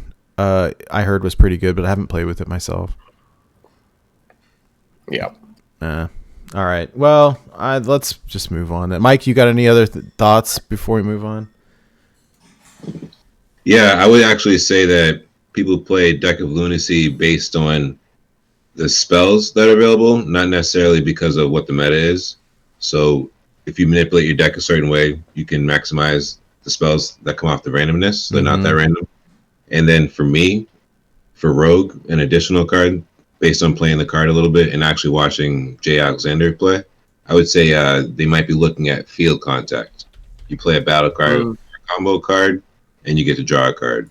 Penflinger, what's the one drop? Wand Thief, things of that nature, you know? It's like an auctioneer, but way cheaper. Yeah. I haven't. After you play a battle cry or a combo card, draw a card. Yeah, I mean, I wonder. I don't remember anymore. What did we rate this thing? I imagine it was probably pretty high. I recall saying not very. I think I gave it like a 3, maybe. I did not give this very high. I mean, I haven't seen it in Wild at all. That's the thing. Where we were rating for Wild, and I personally said it's not something we're going to be seeing in Wild meta decks. So I'm pretty sure I gave it a low rating, 2 or 3. I don't know. Yeah. Okay. No. I like that. I think this is hot takes are great, and then we can come back next week and see if we were right or wrong or whatever. So cool. All right. So kind of transitioning to this like idea of deck of the week. What I kind of wanted to talk about what everyone's been playing this week. I can start with myself real quick. What I wanted to chat about was this Mozaki Mage, where it's super fun. Like I played with Ben last night for I don't know, like 3 or 4 hours. It was a long time, and I was like, okay, I have no clue what I'm doing. What am I supposed to be looking for in the mulligan? How do I play this deck? And he kind of taught me the ropes, and it's super fun. I will say this is probably the most fun I've had playing Hearthstone in a long time. The combo is not super easy to pull off. There's lots of like micro decisions to make. There's this like when do you use your spells to hit minions, and when do you go face, when do you save, can you kind of like wait until the last possible minute to combo off. And then you got to be real careful with your cram sessions. Like you want to draw just enough, but not too much. And then the mirror match, like, oh my God, there was a couple matches where when your opponent's got an ice block, you got to pop them as close to 1 as possible so that you can try to kill them with hero power the next turn. And so trying to, get the damage just right with Mozaki is you're like, all right, 9, 10, 11, and try to leave him at 1. And I was playing last night so fast that I thought I was going to get this guy down to 1. And I clicked on the spell and dragged it up to face before Mozaki triggered the change in the graphics. And so I'm sitting here looking at the card and it says 14 or something like that. And then I hit face with it and it hit for 15. And I was like, I did it too quick. And so there's a lot of micro decisions. I love this. It's super fun to play. It is very rewarding to play. And so I enjoy this deck quite a bit. I don't know, like you said earlier, a lot of people have been using Ben's similar deck, Zeddy and Slizzle, and I think some other people. I know Mike's got a different version of it. I remember when Mozaki first came out, Mike was playing a version with I don't remember. It was either Simulacrum or Molten Reflection. Yeah, to get a second copy of Mozaki, which is crazy. The damage that you can do out of nowhere is just absolutely nutty. And so I've had a blast with this. I mean, I don't really have a whole lot to say about it.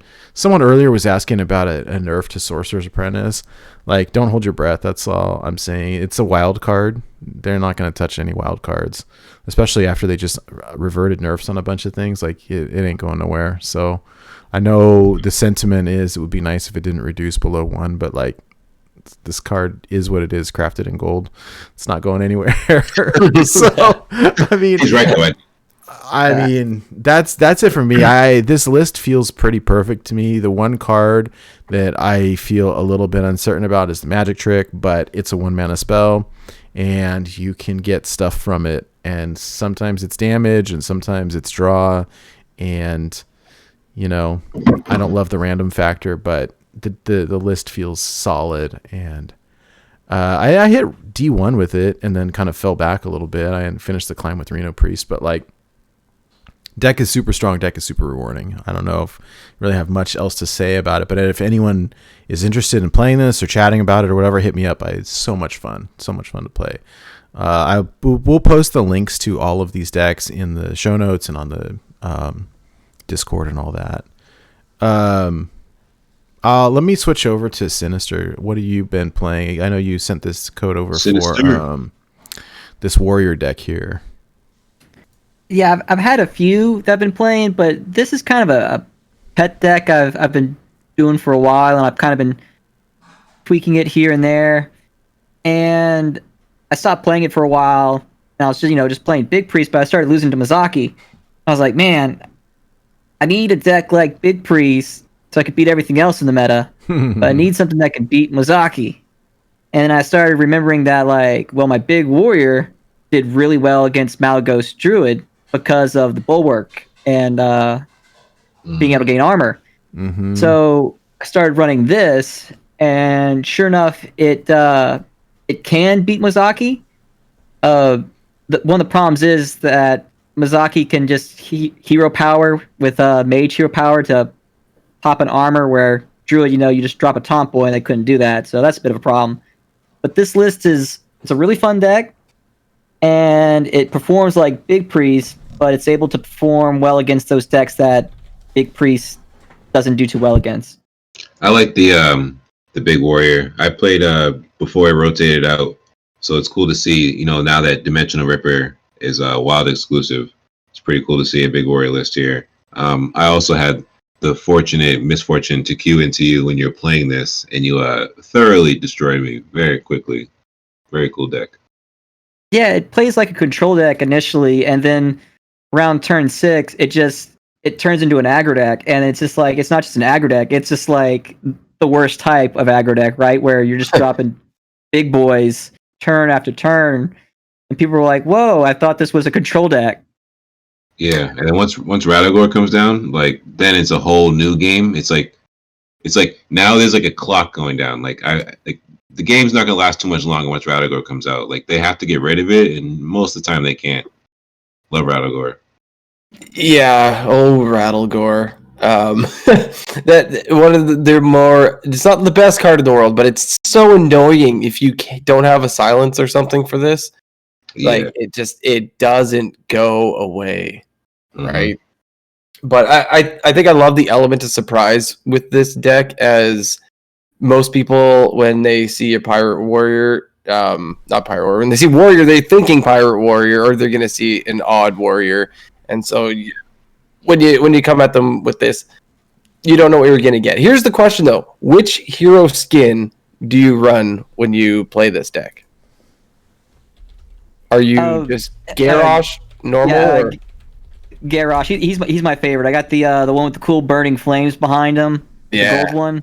Yeah, gold one. So do you say "heh, greetings" like at the beginning? Man, I kind of feel mixed on emoting. Like I used to do it a lot. Like like I'm old school Hearthstoner. Like I used to start off emoting greetings every match, and then one day I queued into Mom, and I was in his stream, so I left the channel and everything to play him, and he ends up conceding to me because I just had the nuts with Secret Mage, right? Like I had all the perfect cards, and he ended up conceding, and I saw people emoting "thank you" when people did that, so I emoted "thank you," and he banned me from his stream. Like when I went back to try and join the stream afterwards, I was banned. Yeah. So now I don't emote. Like, yeah, that is so funny. I remember that story. Oh, like I don't emote at all now. I'm just gonna not say anything or do anything to upset people.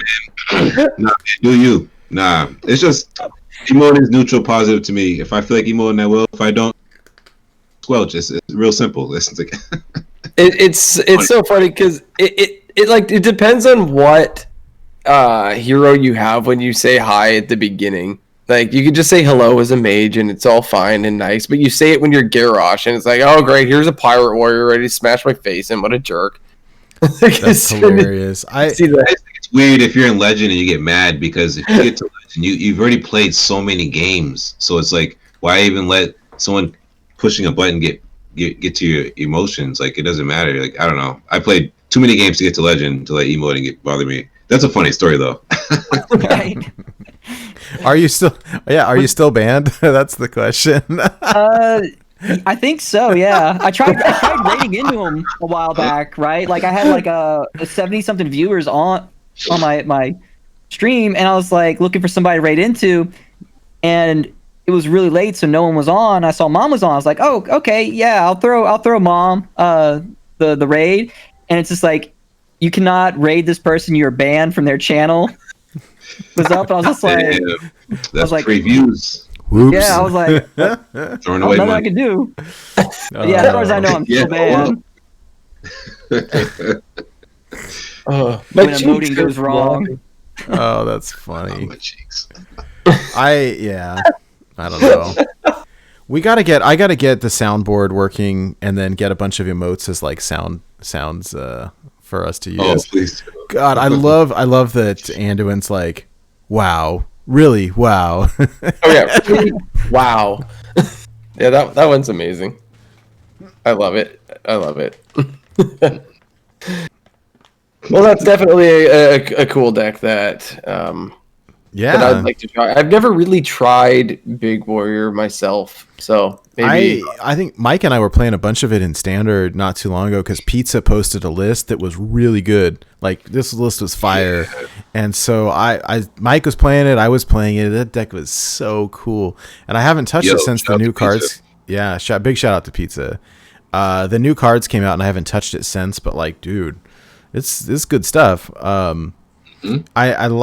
really enjoyed it, and you know, my thought initially on it was like, is it strong enough to compete with all the Cabal classes? Like, I don't know. But then I watch people like SinisterMe or like Labori Sangre take a deck like this to Legend. I'm like, oh yeah. I mean, if then it's viable, you know. In fact, I still need. I don't know. I'm at like 915, 920 in terms of warrior wins. Like, I still got some to go. So maybe I'll try this out. It looks super fun. I love the recruit mechanic. So being able to play gather your party again feels fun. Anytime I play this, like, people constantly add me and they're just like, hey, can I get that deck list? That deck just looks fun. Love it. Yeah. That code. That reminds me. Well, I'll post all the codes.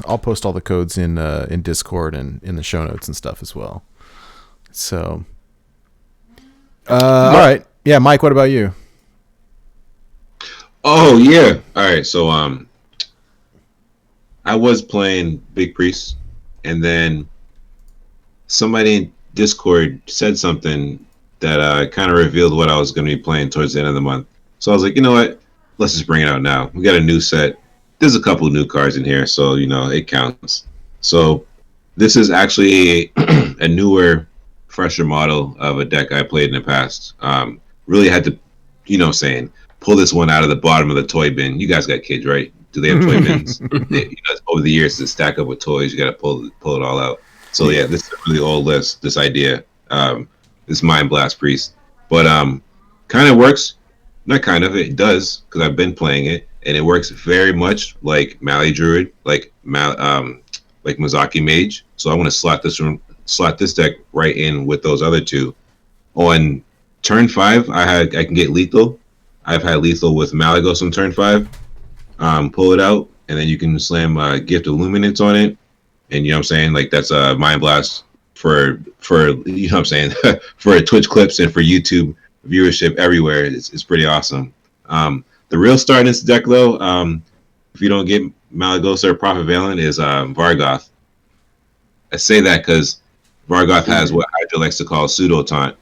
Doesn't have taunt, but you need to kill it. Every aggro deck I play against literally focuses in on Vargoth. So if I know I'm playing against an aggro deck, I'm going to keep any kind of resurrect cards, look for Vargoth, get them out, resurrect them. Eventually they run out of gas, and we have a bunch of spells. We just look for a Mind Blast. We're looking for a Prophet Valen or Malagos, or we can just fill the board with other Vargoths and just Mind Blast them down. You like Vargoth, Mind Blast? That's great. Oh, it's awesome, yeah. Playing against Dark Glare, this is the number one... How should I put that? Dark Glare, you know what I'm saying, we're their number one enemy. I love when they just do damage to themselves, and you literally just hang on to a couple Mind Blasts, and then it's like, bah, bah, and it's game over. Like, I have so many requests today. I apologize to everyone in Legend. I went from... Because I had some DK. You know DK happens when you don't play. I went from rank 800 down to like 550 today with this deck. Nice. They were expecting Reno. Maybe they were expecting regular Big Priest. But boom. You hit this Shadow Essence. And when one of these 3 minions pop out, they just go... And speaking of emoting, they go, wow. Well, and it's got to be, people probably mulligan for it wrong. Kind of like Hydra was saying, you see Pirate or you see Warrior come down and you think Pirates, right? And so, you mulligan incorrectly, and then you see this come down, or Priest, it's like, oh, all right, is it Big Priest or is it Big or Reno? And then it's this, and they're like, what? Wait a minute, what? Yeah. And yeah. So this succeeds where Sinister was saying the element of surprise, where they're not expecting this, and by the time they know what it is, it's kind of too late. So it has its advantages against aggro because they're going to destroy whatever gets summoned off the shadow. They're going to go at your face. You have heals. You have Vargoth with Desperate Prayers. You can heal for 10. You know what I'm saying? Like, there's so many ways to stay alive in this deck. And going against other combo decks, hey, it's a race. That's what you want. You know what I'm saying? I'd rather match up against other combo decks, and it's like, yo, let's go. Let's see who we can get the combo first, and we're out. Yeah. So I'm loving this deck. This is definitely not a meme deck. I'm literally playing this in Legend. On Deck Tracker, can share the code, can share stats, screenshots, whatever it may be. I got the receipts, you know what I'm saying? So, Nice. Love it. I've got this little saying about meme decks, and it's every combo deck was a meme deck until it started winning. Hey, there you Right. go. Yeah. There's so many discover cards, and you can find, I love it. Well, yeah, I see Ari in the chat. We'll get the codes, definitely. Hydra, what about you? What have you been up to? Well, I was kind of looking for something to play, and I've been zeroing in on Hunter decks and on Druid decks just for the wins. And I noticed Schmoopy Daddy in our Discord. Yeah, shout out to Schmoopy because I noticed Schmoopy talking about a token Druid, and my ears perked up, and I decided to give it a spin. And the thing that I like about this deck is, well, multiple things. You can steal wins very, very quickly. Like, for example, basically the way you play the deck is you sit and you just hero power for the first few turns. You get in a little chip damage on their face, and as soon as you hit turn 4, turn 5, you can Whispering Woods or you can Glowfly Swarm, and you just put it out there. If they don't have the clear, you can buff everything up and just go face and get the kill the next turn to the turn after. Like, it's very, very quick. The one thing I will say is Mozaki Mage and like the Flame Waker Mage, if you don't get them as soon as you can, they're just going to ice block, and it doesn't matter how much damage you have on board. They're going to stall for a turn, and they're just going to win the next turn. Mm-hmm. Yeah. So that's where I'll go all face. I'll make sure I get them down to 1 health before I pop the block. Doesn't matter. Mozaki is dropping next turn, and they got the game sealed at that point. Like a turn 5, turn 6 sort of kill thing right away. Like I do win sometimes, and that's based on them getting a bad draw. And that's like the only way, really. So, but I will say versus like Rena Raza Priest, you can almost always get them before they draw their Anduin or anything. Like, they can pull Celt. It doesn't matter because you're aiming to kill them before they even get to that point. Because you usually go off like turn 5, turn 6 with this deck. So it's really awesome for that, and for the fact that it's very cheap to make. I ended up crafting this deck on my free-to-play accounts as well because of the fact it only has one legendary, and that's Vargoth, and that's the one that if you've been playing for a little while, you've gotten for free. And even if you haven't gotten Vargoth, it's just one. It's just one legendary. And you can even actually cut the Vargoth package. So the reason Vargoth is there is because of the Oaken Summons package where you're going to bring out your taunt. And we have it's the new cards, the Injured Marauder. And Nate, you called it. I said this card wasn't very good. Nate, you said you're going to slot it right in for Oaken Summons. Yeah. It's exactly what this is in here for. And a 5/10 is a lot better than that 3/9. That 5, like the extra damage that you get with that 5, and getting through 10 health is so hard. Like, if this comes out against an aggro deck, like they're hooped, right? Like, it's nothing they can do if you can pull this out on turn 4. And but you could, if you don't have the legendary, you don't have the dust to craft the legendary, you could just go full token on this. If you don't want to craft the legendary, you don't have it, you should have it. But if you don't have it, you could go full token. You can pull out the Vargoth package. You can throw in another Spreading Plague if you want, or another Fungal Fortunes, or Rising Winds. The issue I had with this deck before was Rising Winds was an adventure card, and you could only get it adventure-wise until this rotation that just happened. So you can now craft it. You couldn't before, and it's a common. Okay.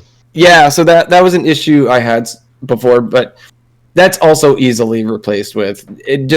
And you can find replacements in Token Druid. But Yeah, now you can put that in. You can put a second one in if you don't have the Vargoth Oaken Summons package. Very cheap, one legendary. I have it on all 3 accounts, and yeah, it's good. I wouldn't say it's some sort of meta breaker or anything, but it got about a 60% win rate across the board. And I want to show you guys something. Look at. I don't know if you can see the screen, but look at this. Oh my gosh, Injured Marauder off Netherwind Portal. Yeah, okay, so Netherwind Portal, I know sometimes it's crazy. God. Sometimes it's crazy and sometimes it's bad. Now, I think the 2 like absolute nut draws, right? You can get the 4 mana 8/8 Malygos once in a blue moon, and then this happened to me the other day. This is like, what? Injured Marauder with full health off a Netherwind Portal, like cool, I'm gonna uninstall. See you next week.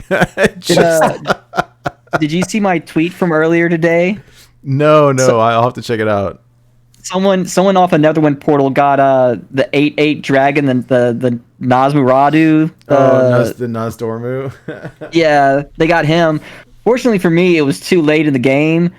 But like, I made this post just like, what if they got this off a Cabal Lackey like turn 1? How different would that game have been? Dude. You know, like it's the deck of lunacy problem, right? Like RNG is just. Yeah, but that's basically the deck I've been playing, and it's got positive win rate. It's fun. It's cheap. You can definitely climb with it. So if that's something you're into, then yeah, give it a shot. I've been having a lot of fun with it. You pull wins like out of nowhere, and a lot of the time you just have to.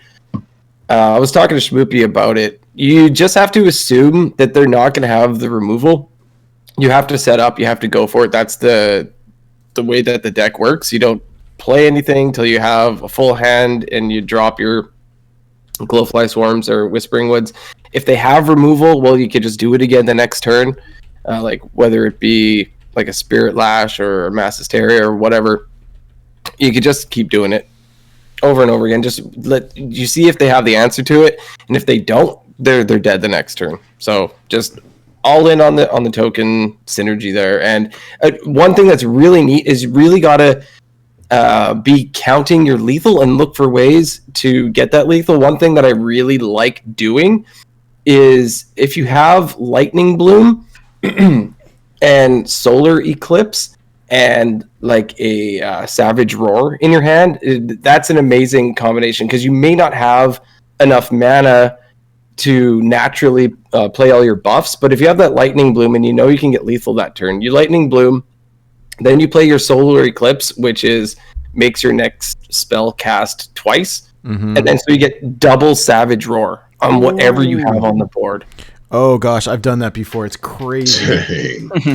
Oh yeah, and like it's just absolutely nuts, and you can do that with very little mana. I was watching SinisterMe stream a token druid not too long. This is probably within the last couple of weeks, right?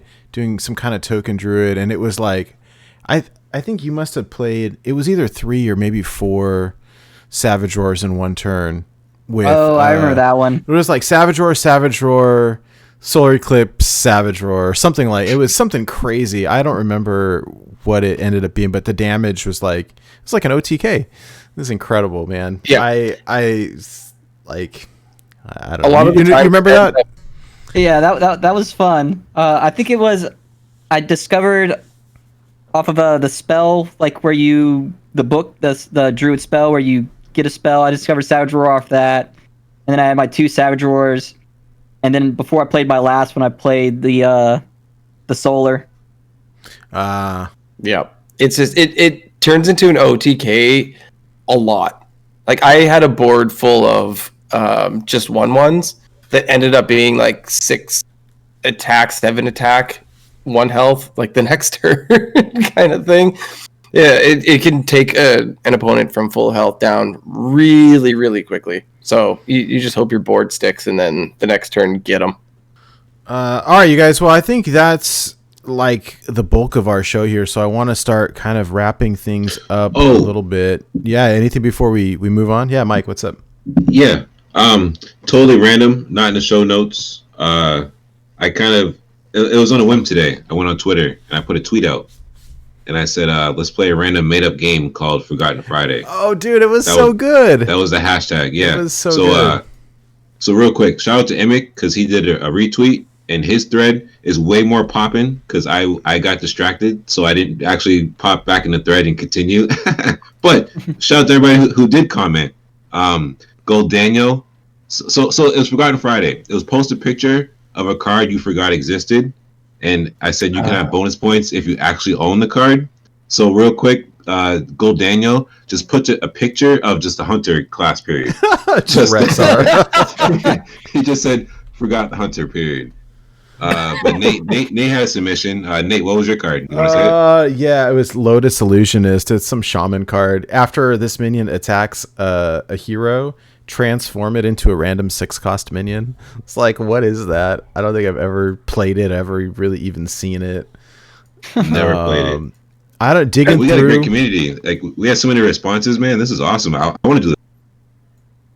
Yeah, that was great, and there was a lot of good responses to it too. A lot of people were looking at it and responding to it. Imic posted a whole bunch of pictures. What Imic did that was funny, and I actually really like this idea. Maybe we incorporate this instead of a weekly challenge. I don't know. This was great. Mm-hmm. He took these cards and then removed all the text from it and said, "Hey, I bet you I bet you can't tell me what this card text says." Like, he shows like this would say like 6 mana 6/6 with no card text there and say, "Hey, what does this do?" And like, I looked at him, I was like, dude, I got no idea. No clue. It was so funny. And so like, I like throwback to our card review when we're like pack filler, or, Pack filler. Crap. So this is great. I love it. I don't even know the name of the card, but the other day I saw someone play, I think it's a League of Explorers card. It's a 6 mana 2/6, and it's like death rattle out a couple guys to your hand. And I don't even remember seeing that. Oh, the grunts. Yeah, the little grunts. Yeah, like I completely forgot that existed until someone played it, and I ended up finding out that they had discovered it at some point. But because I'm like, how the heck? What is this? Oh, that's when I was playing against a deck of Lunacy in Wild. Yeah, that's how that showed up. That does sound lunatic. Because I'm like hovering over it, 6 mana 2/6. What? And it looks like the Lost Vikings are on it or something. Yeah, it's great. It's pretty funny. Yeah, sorry to steal the end of the show. I just no, I should it's have brought good. it up earlier. I forgot. No, it's cool. So did cool I. thread. I forgot it. It was a lot of fun. Yeah, we should do that again. It was wonderful. Okay, Gold you Daniel guys. said Hunter. Yeah, I love seeing Hunter on He's ladder. funny. It's great. Hey, Duin hit legend like right at the same time I did. I saw his little pop up on my friends list. Like Duin hit legend. snap. And, hey, Secret Hunter or some. I think I'll have to double check. I saw some secrets in it. And I was his final boss. oh, were you? I was up for legend, and I played against him, and he beat me, and that was right whenever you were posted. Oh, it was the same time. Yeah.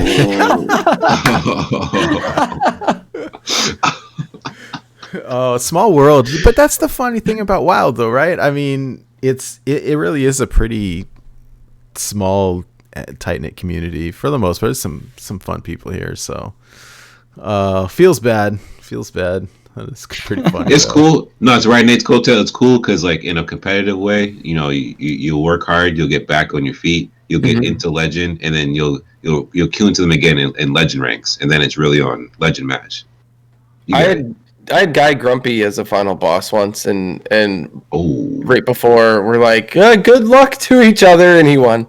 I was like, good job, really? I'm like, dang it, Grumpy.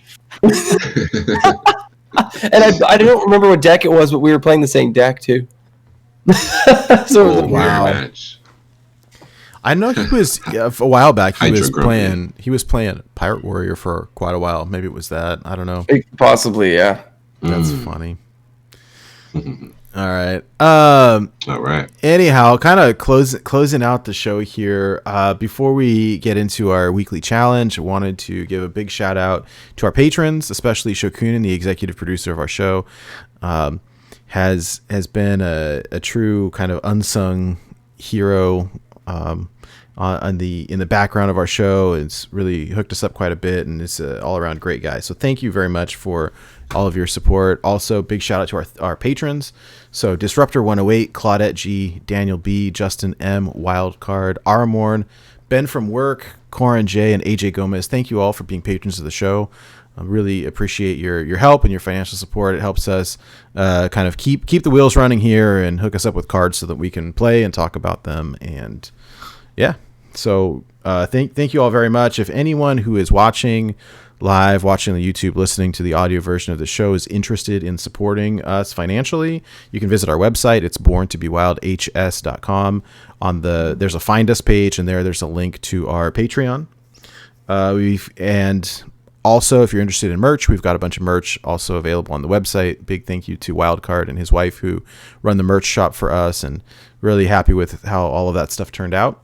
And then if you're someone who uses Twitch a lot, we do have emotes that are available on Twitch if you subscribe to our channel here. So yeah, thank you all very much. And let me pass it over to Hydra to chat about this week's challenge. Yeah, so in the spirit of a little bit of feedback on the challenges for the week, we're going to try to keep, at least most of the time, to have challenges be a little more like inclusive of everyone collection-wise. We did a Murabi challenge the last time, which is great. Sometimes our challenges will be for someone who has a fuller collection. It's shout out to Megapog, who I believe won the last challenge. So I will hit you up about your packs. But so I'm going to try to make it like a little more inclusive. And so this time around, we're going to take a card from the core set. So everyone's going to have it. This challenge is centered around King Mukla. So it's a legendary card that we all have, as long as you've leveled up each class to 10, I believe is what you need to be able to have this card. And the challenge is going to be play King Mukla to add the bananas to your opponent's hand and mill your opponent's win condition. So I want to see those Anduins burned. I want to see like a Malygos burned. I want to see a Mozaki burned, and cause them to concede the game. So yes. So if you're watching, Nate's got a good example on screen. You're a demon.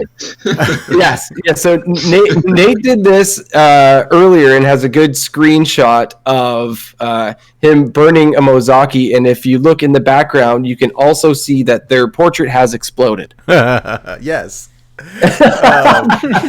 It was perfect. We were talking about that. Now, I didn't do it with a banana.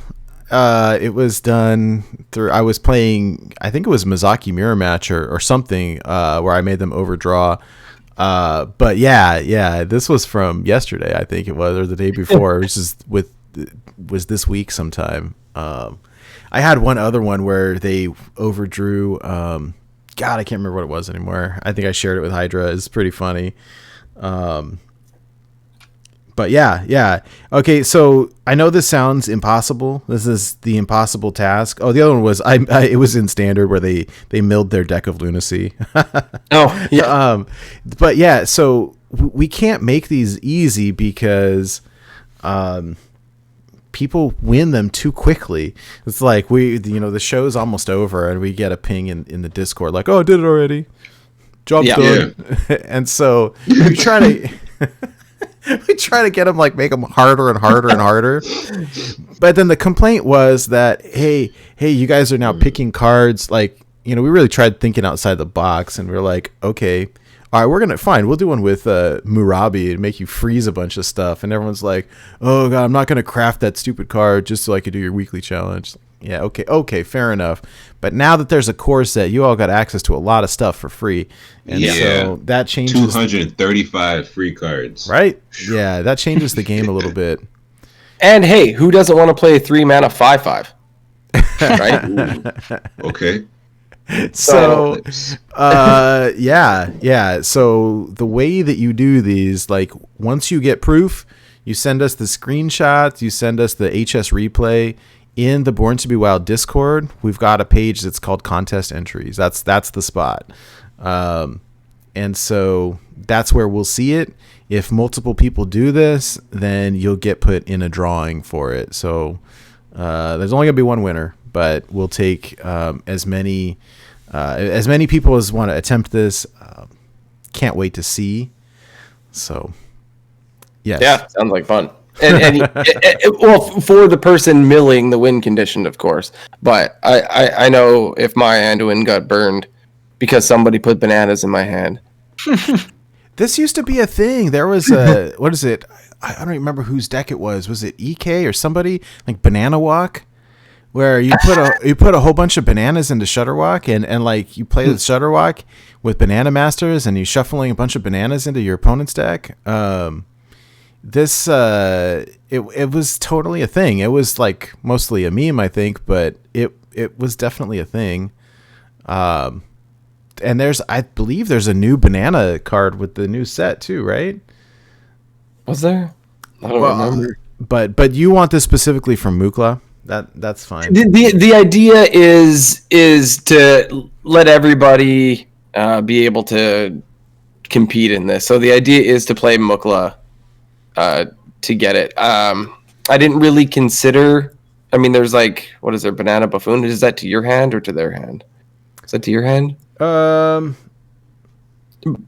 idea is basically to use King Mukla. Yeah. No. We should. I like limiting the rules because otherwise, people. I think Mike could tell you. We experience this a lot in the listener series where if you don't make it super clear, you're gonna get 100. Well, what about this? What about this? What about this? So making it clear. Yeah. So it'll be King Mukla. Yes, sir. Bananas in their hand. Like you can shadow step Mukla and you can do more Muklas or whatever. You can shuffle Mukla deck. But like the idea is use King Mukla, burn their win con. So like if you burn their Kazakus, that doesn't count, right? It's not called Kazakus Priest, right? It's got to be like a Raza or an Anduin, right? Because that's how you win. Yeah, I like it. And I think, what is a win con is arguable, but you'll know it when your opponent concedes. That's how you can tell it works. Yeah. Oh, yeah. When your banana blows up the opponent, that's when you know. That's when you know it was their win condition. And their win condition, I would be able to stretch that to like a Reno if they had like 5 health left and you burn their Reno. Love it. Yeah. So, is this available in any format? Where can we play this at?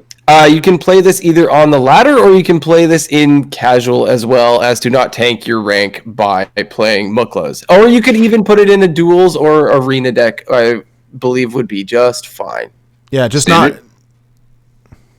Standard, wild, yes. The only thing you can't do is just do it against a friend.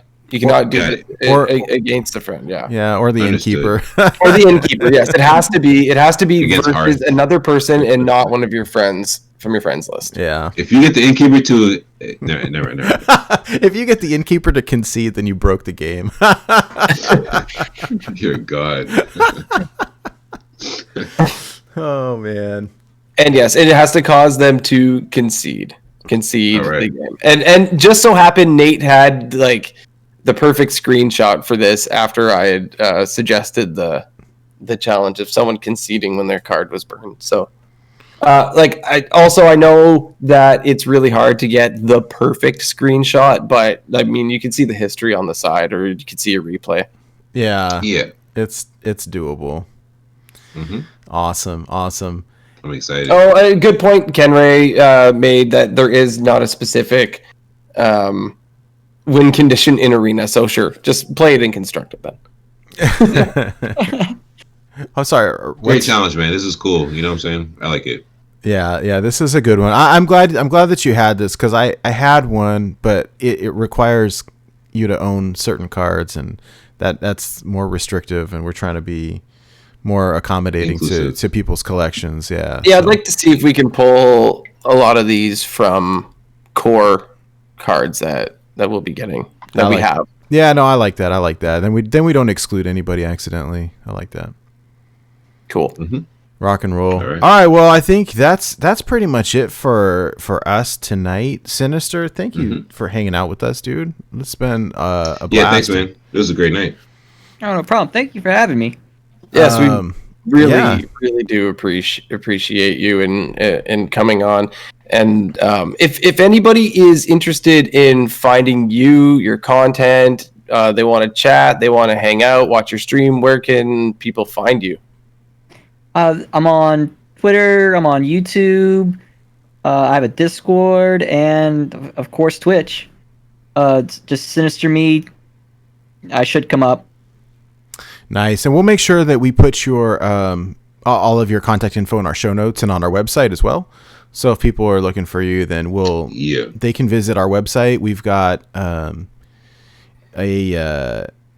we've got a link for guests. I think it's under community. There's a list of guests from the show, and it's got all their links to their different platforms. So Twitch and Twitter and YouTube and any other service that they use, we'll link them so people can find you easy, hopefully. Sweet. Yeah, and pop into Sinister's stream. I always enjoy it. Let's maybe one day we'll get that maid outfit. Oh man. What do we got to do for that again? I think the goal is 50 subs. They came close once. It was like 35 was the highest it got, and does it count if they're gifted subs? Subs count. We had one person gift 15 to try and make it happen.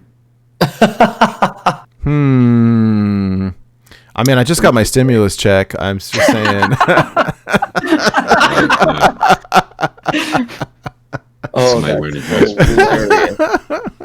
If I have to wear a maid outfit with cat ears because of a stimulus check, in the Twitter post where there's a picture of that, it's going to say, "Thanks, Biden." Hey, that's what they always used to do, right? Hey, Nerf deck of lunacy, and people put "Thanks, Obama." Oh man. Hey, what is your since you're on here, do you want to share what is your stream schedule for people who want to catch you?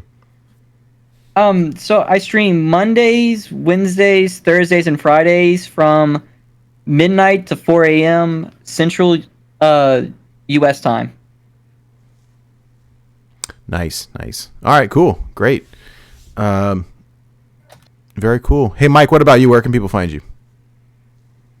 Yeah, you guys can catch me here every Friday night, 9 p.m. Eastern. You know what I'm saying? Boards and Wild podcast.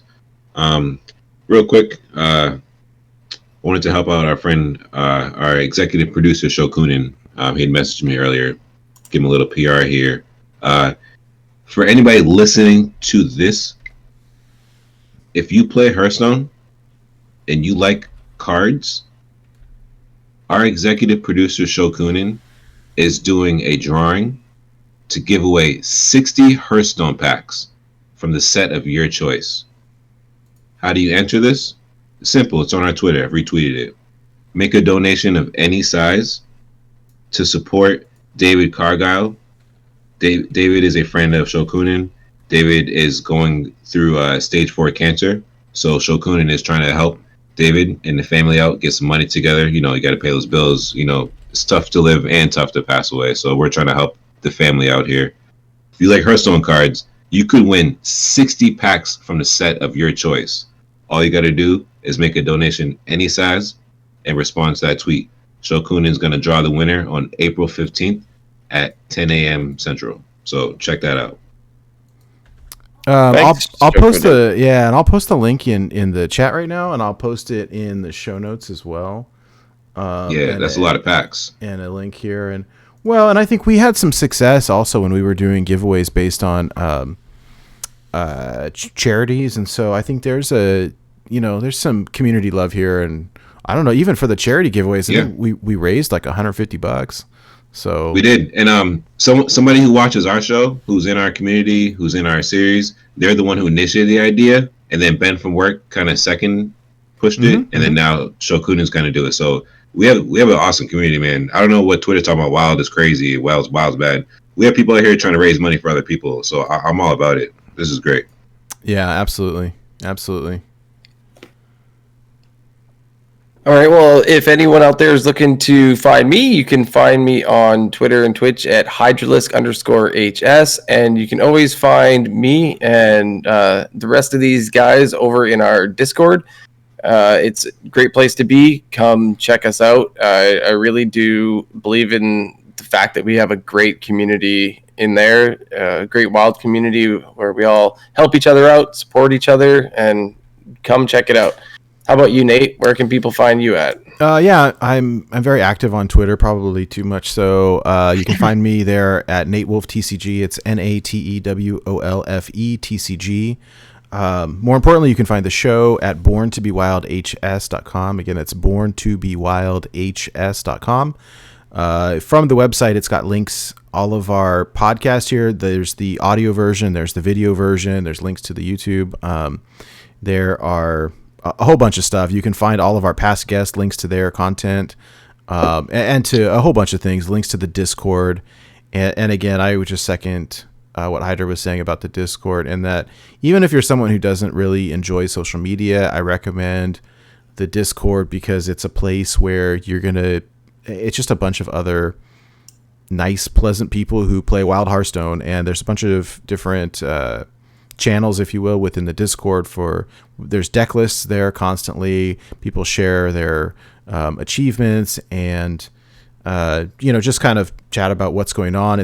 We really try hard to keep it free from drama and politics and all the other stuff that we're trying to escape from. And speaking of which, I do want to say a big shout out to Schmoopy Daddy, who had his second child born today. So congrats on that.